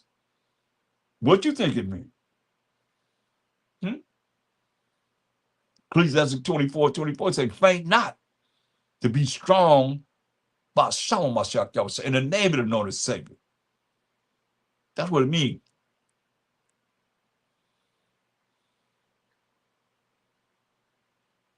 That he may confirm you. Cleave unto him. For the Most High Power Almighty is the Most High alone. And beside him, there is no other Savior. He the one gonna save us, man. The Mashiach can't do nothing till the Most High say, rise, go, and judge and make wars, it says in Revelation 19 and 11. It's a lot. I'm about to lose power here. Okay. So that's why you gotta be strong in this, man.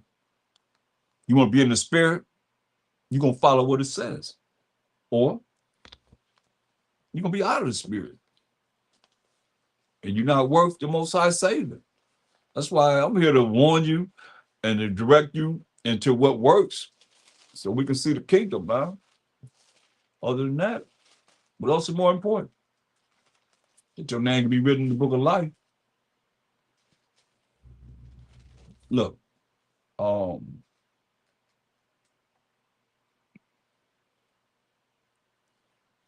look at First Kings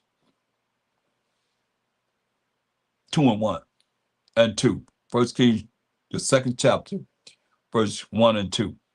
Now the days of David, this King David, drew near that he should die. And he charged Solomon, his son, saying, look what he told King Solomon. It's very important. I go the way of all the earth. I mean, I'm getting ready to die. That's what he told him. Be thou strong, therefore, and show thyself a man. See?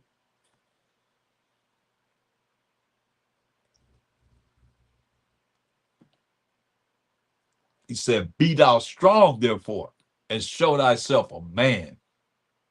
He said, and keep the charge of the Most High thy power, your power to walk in his ways, to keep his statutes and his commandments and his judgments and his testimonies, as it is written in the law of Moses, that thou mayest prosper in all that thou doest, and whithersoever thou turnest thyself, that the Most High may continue his word which he spake concerning me, saying, if thy children take heed to their way, to walk before me in truth. We know the truth class is what? Psalms 119, 142. We ain't going to miss it. That righteousness is an everlasting righteousness, and thy law is the truth. That law that Most High wrote with his finger. If thy children take heed to their way, to walk before me in truth, which is the laws of the Most High, with all their heart and with all their soul, there shall not fail thee, said he, a man on the throne of Israel. All praise to the Most High. That's why he said it. Joshua and Caleb, the ones that led us out of the wilderness. Most High killed everybody else. That's why I say we try to make it to the kingdom. The Most High killed everybody, all the adults, y'all, in the wilderness, except for Joshua and Caleb. They're the ones that brought us into the promised land of Canaan. Here we are right here in Joshua 1 and 8. Look what he said. Joshua 1 and 8 and 9. He said, this book of the law shall not depart out of thy mouth, but thou shalt meditate therein day and night, that thou mayest observe to do, not just read them, but to do according to all that is written therein. For then, when you meditating and doing the laws of the Most High, then thou shalt make thy way prosperous, and then thou shalt have good success, because all the success is not good. This is what it said, verse 9. Have not I commanded thee? Be strong again. Got to be strong in the spirit. Be strong and of good courage. Be not afraid. You're supposed to be afraid of the Most High, fear the Most High. Say, be not afraid. Neither be thou dismayed, for the Most High thy power is with thee, whithersoever thou goest. Hear that? Don't that sound great? Say the Most High is with you wherever you go. Man, you believe that or you don't believe it? You better believe it. Say with you wherever you go. Man, that sounds great. Sounds good to me. I mean, that's a good news gospel. Wherever you go, the Most High with you. If he with you, why you going? Look, Psalm 27 and 1.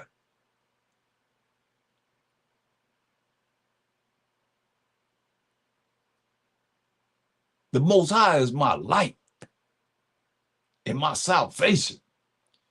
Who shall I fear? The Most High is the strength of my life. Of whom shall I be afraid? When the wicked, even my enemies and my foes, came upon me to eat up my flesh, dang, they stumbled and fell. Though an host should encamp against me, my heart shall not fear. Though war should rise against me, In this will I be confident. One thing have I desired of the Most High, that will I seek after, that I may dwell in the house of the Most High all the days of my life, to behold the beauty of the Most High, while my Messiah to inquire in his temple. For in the time of trouble, and we know we got Jacob's trouble coming, in the time of trouble, he shall hide me in his pavilion. Don't that sound great? In the time of trouble, he shall hide thee in his pavilion. In the secret of his tabernacle, till he hide me. He shall set me up upon a rock. And now shall mine head be lifted up above mine enemies round about me. Therefore will I offer in his tabernacle sacrifices of joy. I will sing, I will sing praise unto the Most High. That's what say, praise the Most High, man. Y'all better hear what he's saying. Praise the Most High. Better learn to praise the Most High. I'm telling you, all right? But real for real. Deuteronomy 31:7.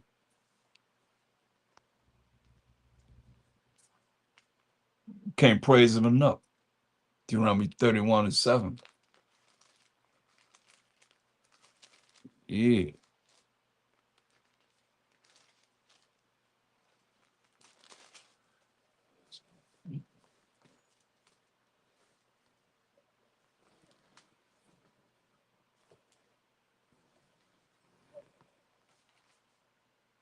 Deuteronomy 31:7.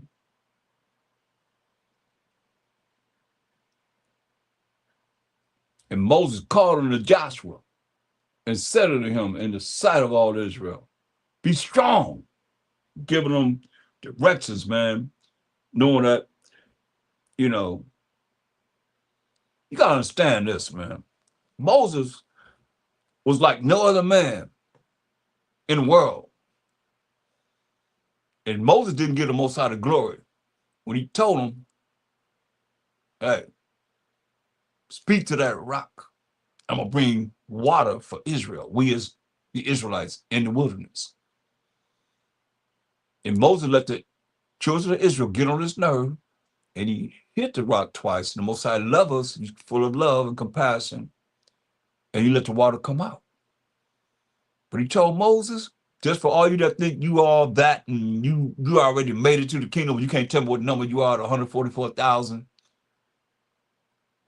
what gate you're going through, or what number you are, the 1/3 of the 12 tribes of Israel. And you're more powerful than Moses. He told Moses, because you didn't give me the glory. For that mistake, I told you to speak to the rock, and you hit the rock twice with your staff. And the water, I brought the water up because I love Israel. He said, come up to this mountain. Moses went up to the mountain. He showed him all the lands of the 13 tribes that we had then, including Dan. Where the lands are going to be. He said, you go over there. He didn't make it to the kingdom. He didn't make it there. That's why we read in the book of Joshua, the first chapter, he strengthened Joshua. He had to tell him, you got to stay. He had to tell Joshua, that's like you're going to lose your job, and they tell you got to train somebody to take your job, knowing you lost your job. They firing you. And they tell you got to train, as long as you're there making money, you got to train them. He had to show Joshua, give Joshua the strength that he had to carry us into the promised land, Canaan. He said, he didn't make it. He said he spoke to Moses mouth to mouth, not in no visions or no dreams. He didn't make it. That's enough to it humbled me. When I looked at that, for all you that think you already made it there, and you don't, because whatever you're doing, the Most High have to take you there, and you making people think that they already gonna make it there. Challenge that, man. That's real, man. This is what he told Joshua. Deuteronomy 31:6. Be strong and of good courage. Fear not. Nor be afraid of them. But the Most High, thy power, your power. Here it is that does go be with thee. That sound great?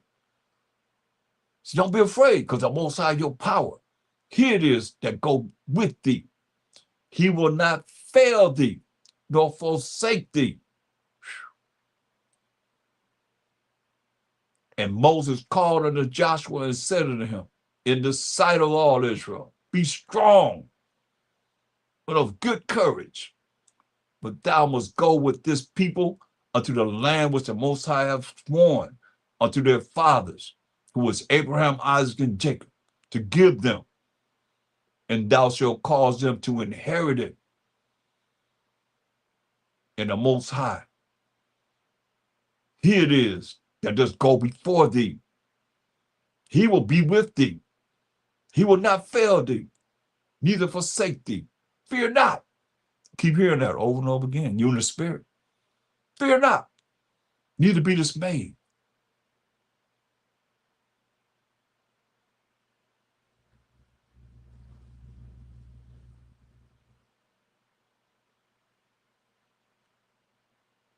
That's what he gave to Joshua.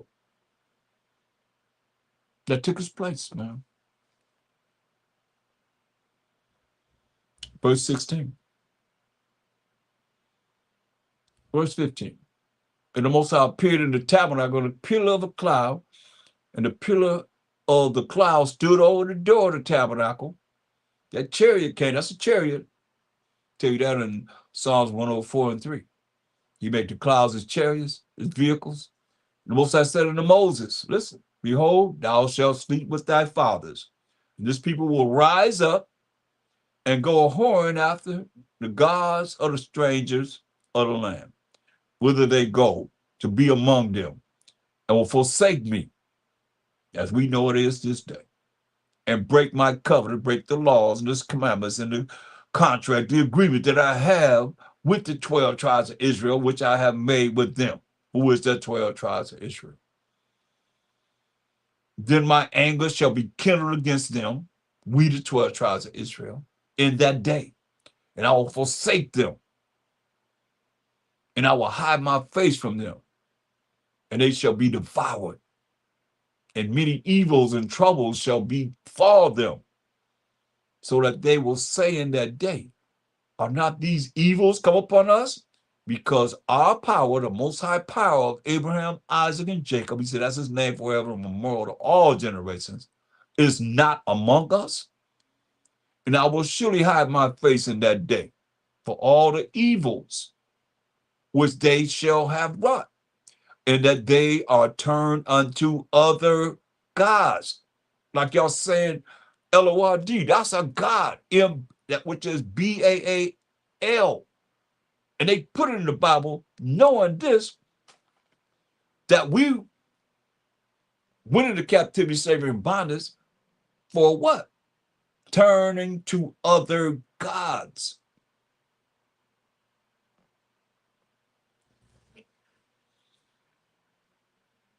And the Most High hid his face from us. So I'm telling y'all, look, I'm going to do it every time I get a chance to. It's right there. That's your God right there. When y'all calling on L-O-R-D. You see that? B-A-A-L. You see what it means? That's another God, Joe. Let me show you what. Let me show you something. Go to Ezekiel 39 and 23 before I shut it down. I want to make sure you see this. So you know the mindset of our enemies. Ezekiel 39:23. And the heathen shall know that the house of Israel went into captivity. Why? For their iniquity, for breaking the commandments of the Most High, breaking the laws of the Most High. That's what it says. Because they trespassed against me. That me is the Most High. Therefore, hid I my face from them. We just read it. Didn't we just read this? I'm going to hide my face from them. Therefore, hid I my face from them and gave them into the hand of their enemies. For these heathen nations are our enemies. So fell they all by the sword. because we trespassed against the Most High. We broke his laws. The heathen know this. So what you think? They're going to show you the way back to our power, the Most High? No. According to their uncleanness and according to their transgressions have I done unto them, and hid my face from them. So these other nations know this. We don't know it because who's going there to show our people that this is what they know. This is what we did. That's why he hid his face from us, because we went to other gods, and you go to other gods, then I tell you in Psalm 96:5, for all the gods of the nations, these heathen nations are idols.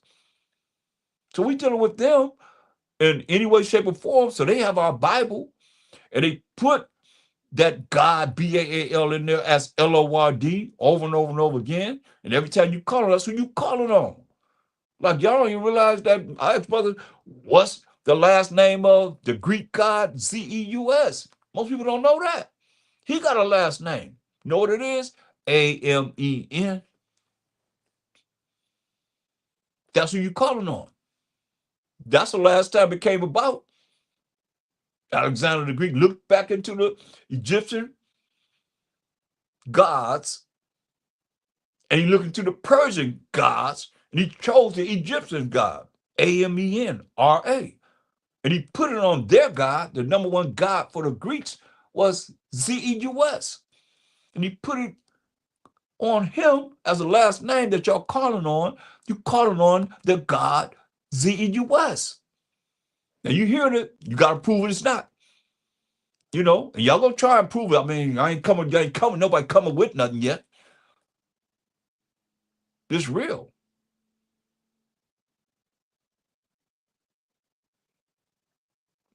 Come on, somebody in Shalom, y'all give it a like.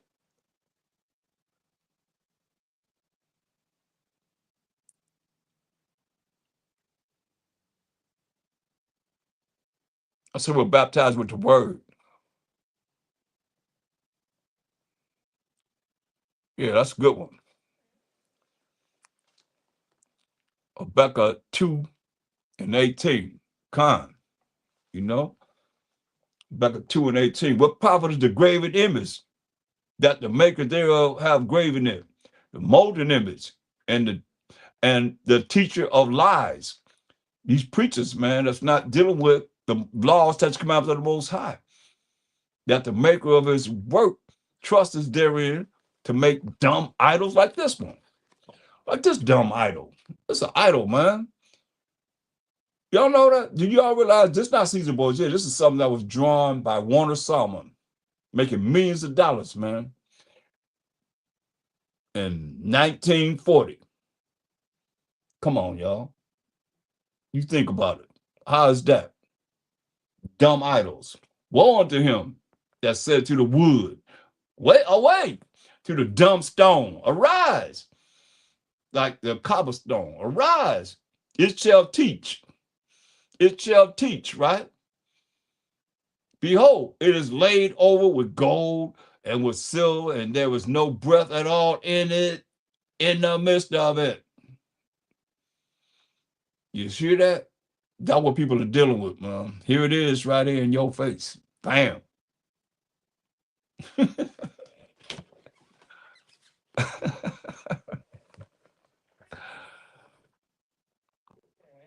Yeah. So that's what we're looking at, y'all. They know that we're in the captivity for our iniquity. So we gotta change, man. We gotta really look at changing and realizing what we gotta do to make it. Because look, Hebrews 4:12. Hebrews 4:12.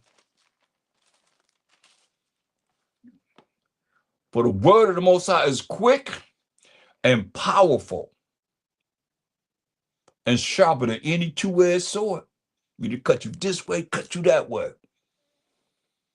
Piercing even to dividing asunder of soul and spirit, and of the joint and marrow, all the way to the marrow of the bone.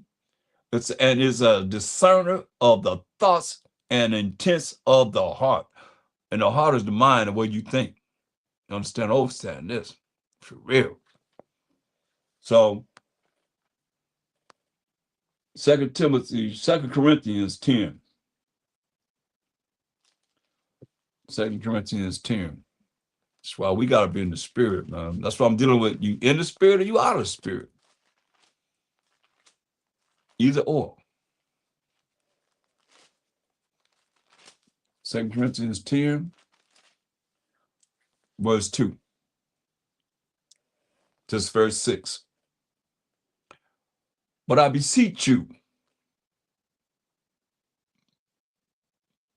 that I may not be bold when I am present with that confidence,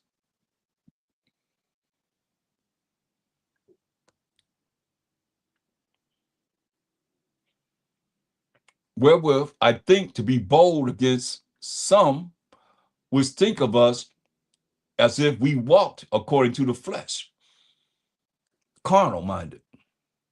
I understand that we walk in the spirit, but though we walk in the flesh, we do not war against the flesh. You hear that? But though we walk in these fleshly bodies, we do not war against the flesh. But though we walk in the flesh, we do not war against the flesh. For the weapons of our warfare are not carnal. It's not fleshly, but mighty through the Most High to the pulling down of strongholds. Because they got a stronghold on our people, man. That's why I say our people are slow. They have ADHD spiritually, a bunch of robots and robotees, man. We're trying to bring you out of darkness, that ignorance, into the marvelous light of the Most High to see this, casting down imagination. And every high thing that exalteth itself in pride against the knowledge of the Most High. Anybody talk about the Most High, everybody talk about Israel, people, or some other nation, whatever. The knowledge of the Most High. Show me that. Well, somebody just talk about the Most High. I ain't talking about Most High telling us nothing. I'm talking about the Most High himself. The knowledge of the Most High, man. It's sad when I show you that he only going to be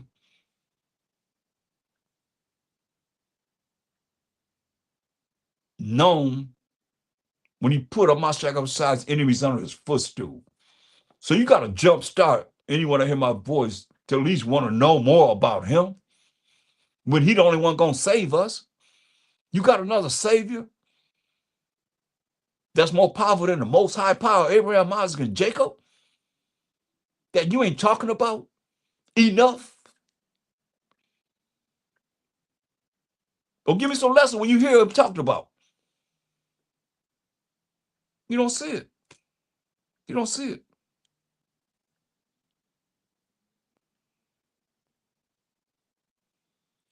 And what you need a form, somebody in there just dropping scriptures. I mean, you need a form to teach. I'm teaching right now, man.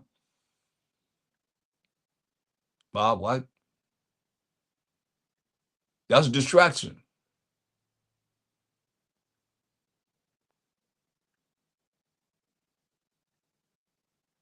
For the weapons of our warfare are not carnal, but mighty through the Most High, to the pulling down of strongholds, man. They have a stronghold on our people, man, with these religions that's not keeping the moral laws, civil laws, dietary laws, or ceremonial laws. You know? They're not doing that.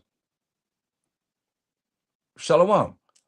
It says, casting down imaginations and every high thing that exalted itself against the knowledge of the Most High. That's what I'm about. But I'm talking about the Most High to be able to cast down them imaginations of those that are against the Most High. And I talk about the Most High and bringing into captivity every thought to the obedience of a Mashiach Yahweh Shai. And having in a readiness to revenge all disobedience. A readiness to avenge all disobedience when your obedience is fulfilled, when you're doing what's right yourself. You can't be off trying to correct somebody. You're doing the same thing they're doing. No, it don't work that way. When you're the spirit, people can be tuned into you being in the spirit. Our weapons are not carnal. We're dealing with spirits, straight up.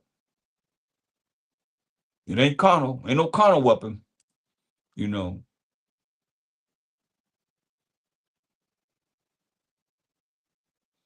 I mean, you got to look at Satan have many ideas, man, different methods to be able to bring us down. But through the power of the Most High in the name of the known as Savior, we have the power over him through the laws that the Most High wrote with his finger. I showed you that. You can read those laws out loud.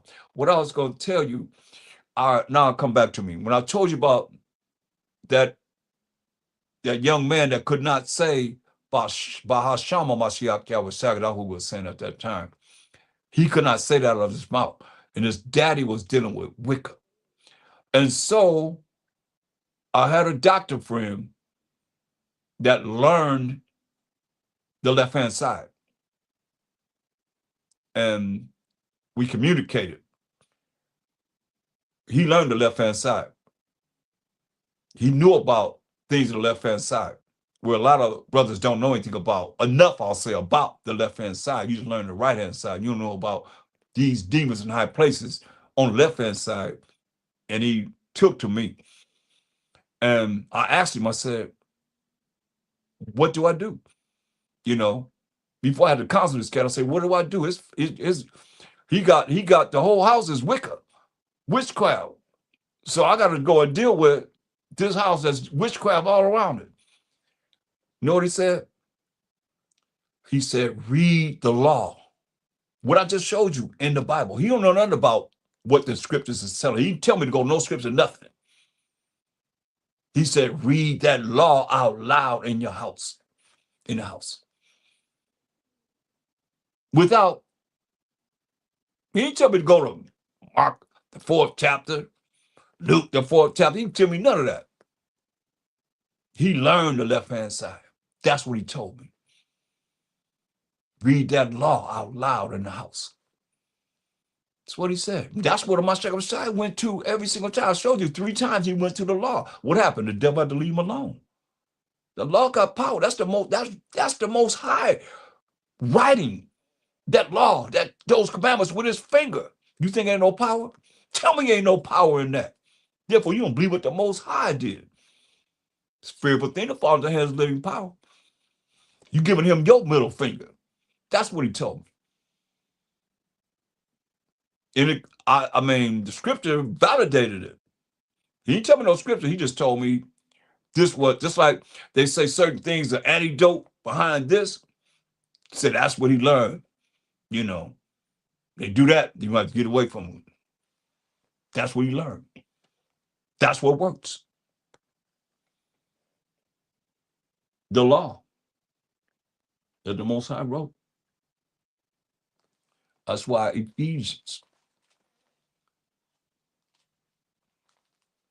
6 and 9.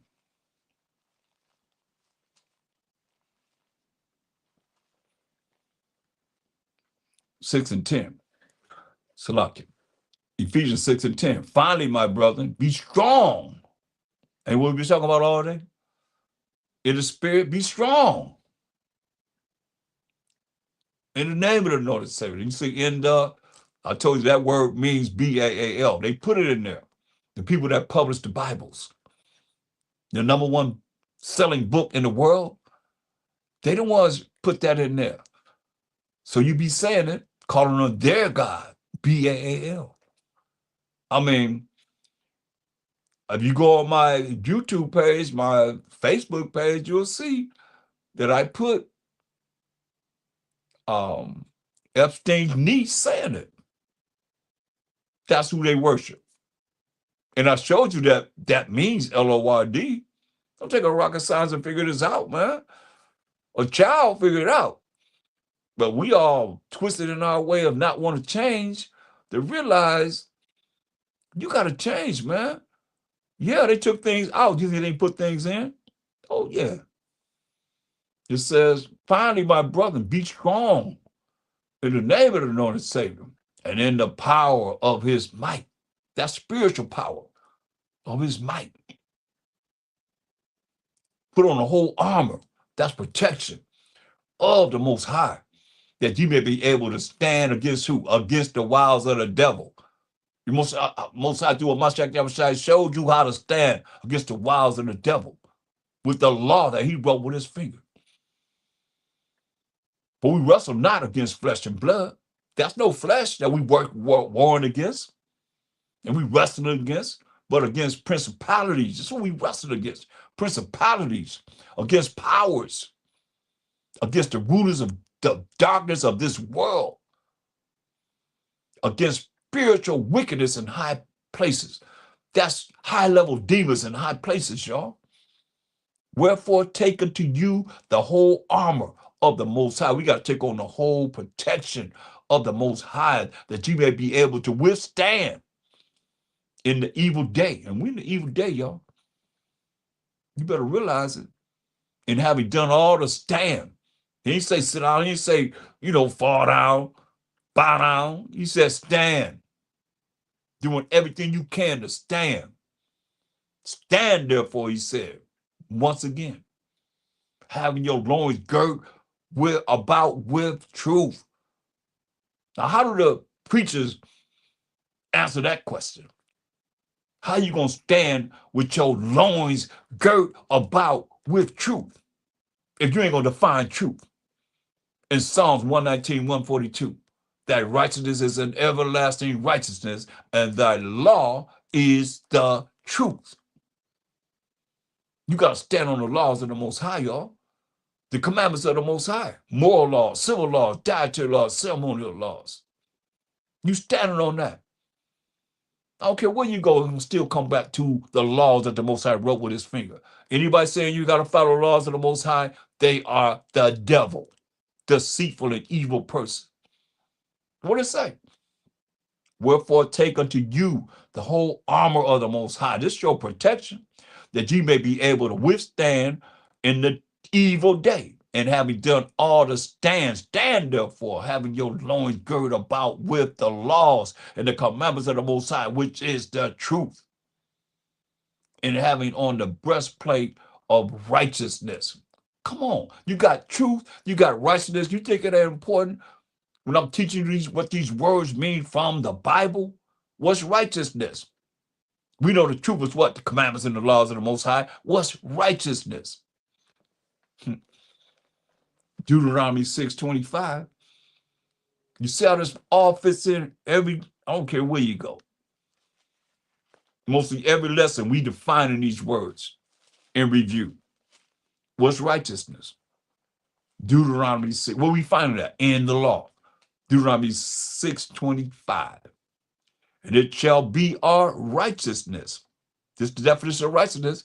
If we observe to do all these commandments before the Most High, our power, as he have commanded us. You see that?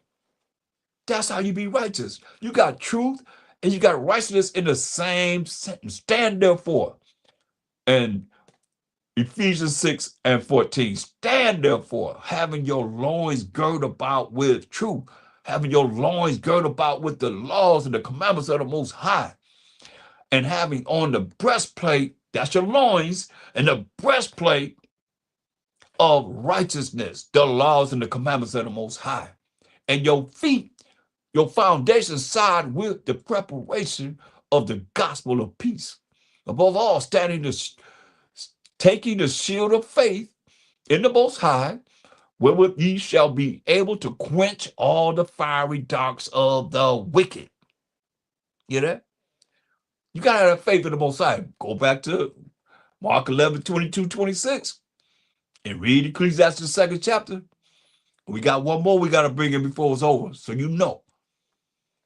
It says, above all, taking the shield of faith, verse 16, wherewith ye shall be able to quench all the fiery darts of the wicked.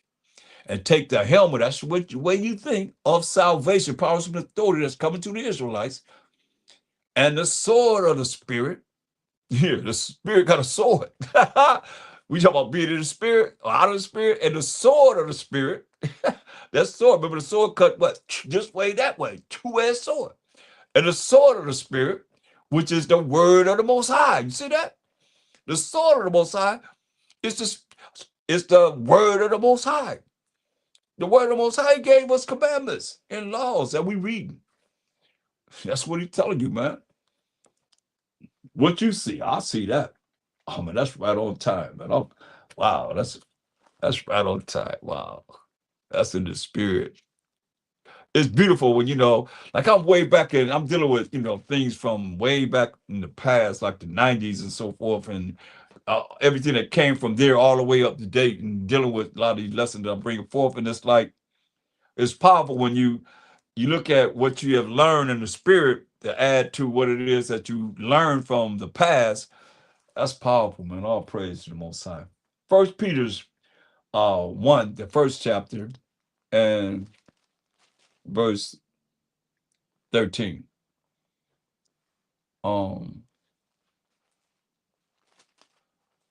First Peter's first chapter, verse 13. Wherefore, gird up the loins of your mind, the way you think. Gird up the loins of your mind. Be sober. First and foremost, don't be no drunkard. And you got to be focused. And hope to the end for the grace. Grace is getting something you do not deserve to get. That is to be brought unto you at the revelation of a Mashiach Yahushua as obedient children, doing what the Most High say do. How you gonna be obedient to the Most High and you don't got to keep His laws? Make that make sense to me. You ain't got to do what He say do. You ain't got to keep His commandments. You ain't keep His rules and regulations. But yes, still, you obedient to Him as obedient children. How do they explain these things? Could y'all get someone that's y'all pastor, whoever, to explain how you be obedient children if you're not doing what He say do? As obedient children, not fastening yourselves according to the former lust in your ignorance, you can't be the same person. That's why you got to change. But as He which have called you is holy, that's the Most High. He the one that do the calling. So be ye holy in all manner of conversation. See that? Because it is written, be ye holy, for I am holy. Look, where's it written at? I know it's written here. Yeah, Deuteronomy 7 and 6. Deuteronomy 7 and 6. But thou art an holy people unto the Most High thy power. The Most High thy power, your power, have chosen thee to be a special people unto Himself. How special? Above all people that are upon the face of the earth. Say, the Most High is holy. He chose us to be a special people unto Himself, above all the nations that are upon the earth. If we holy, well, how you be holy? Y'all should know that by now. And that's why I say these definitions fit right in every single time. A lot of them from the New Testament that they don't bring forth. Romans 7 and 12 defines how you be holy. Romans 7 and 12. Wherefore the law is holy. The law that the Most High wrote with His finger makes you holy when you do the laws of the Most High. The law is holy. And the commandment holy and just and good. You see? That's how you be holy, by keeping the commandments of the Most High. Bing, bing, bing. Y'all leave because y'all don't want to keep the commandments. Y'all are wicked, and like somebody posted up there in Isaiah 30 and 1, man. Y'all rebellious children. We know that. But it's all right. This is for those that are going to really look into the spirit of being in the spirit and not out of the spirit and stay in the spirit. That's what this is for. This is for everybody.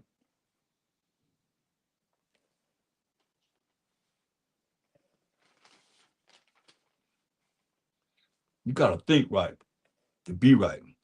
I'm going to bring this, what am I shall say, also told us where I told you about Mark 7.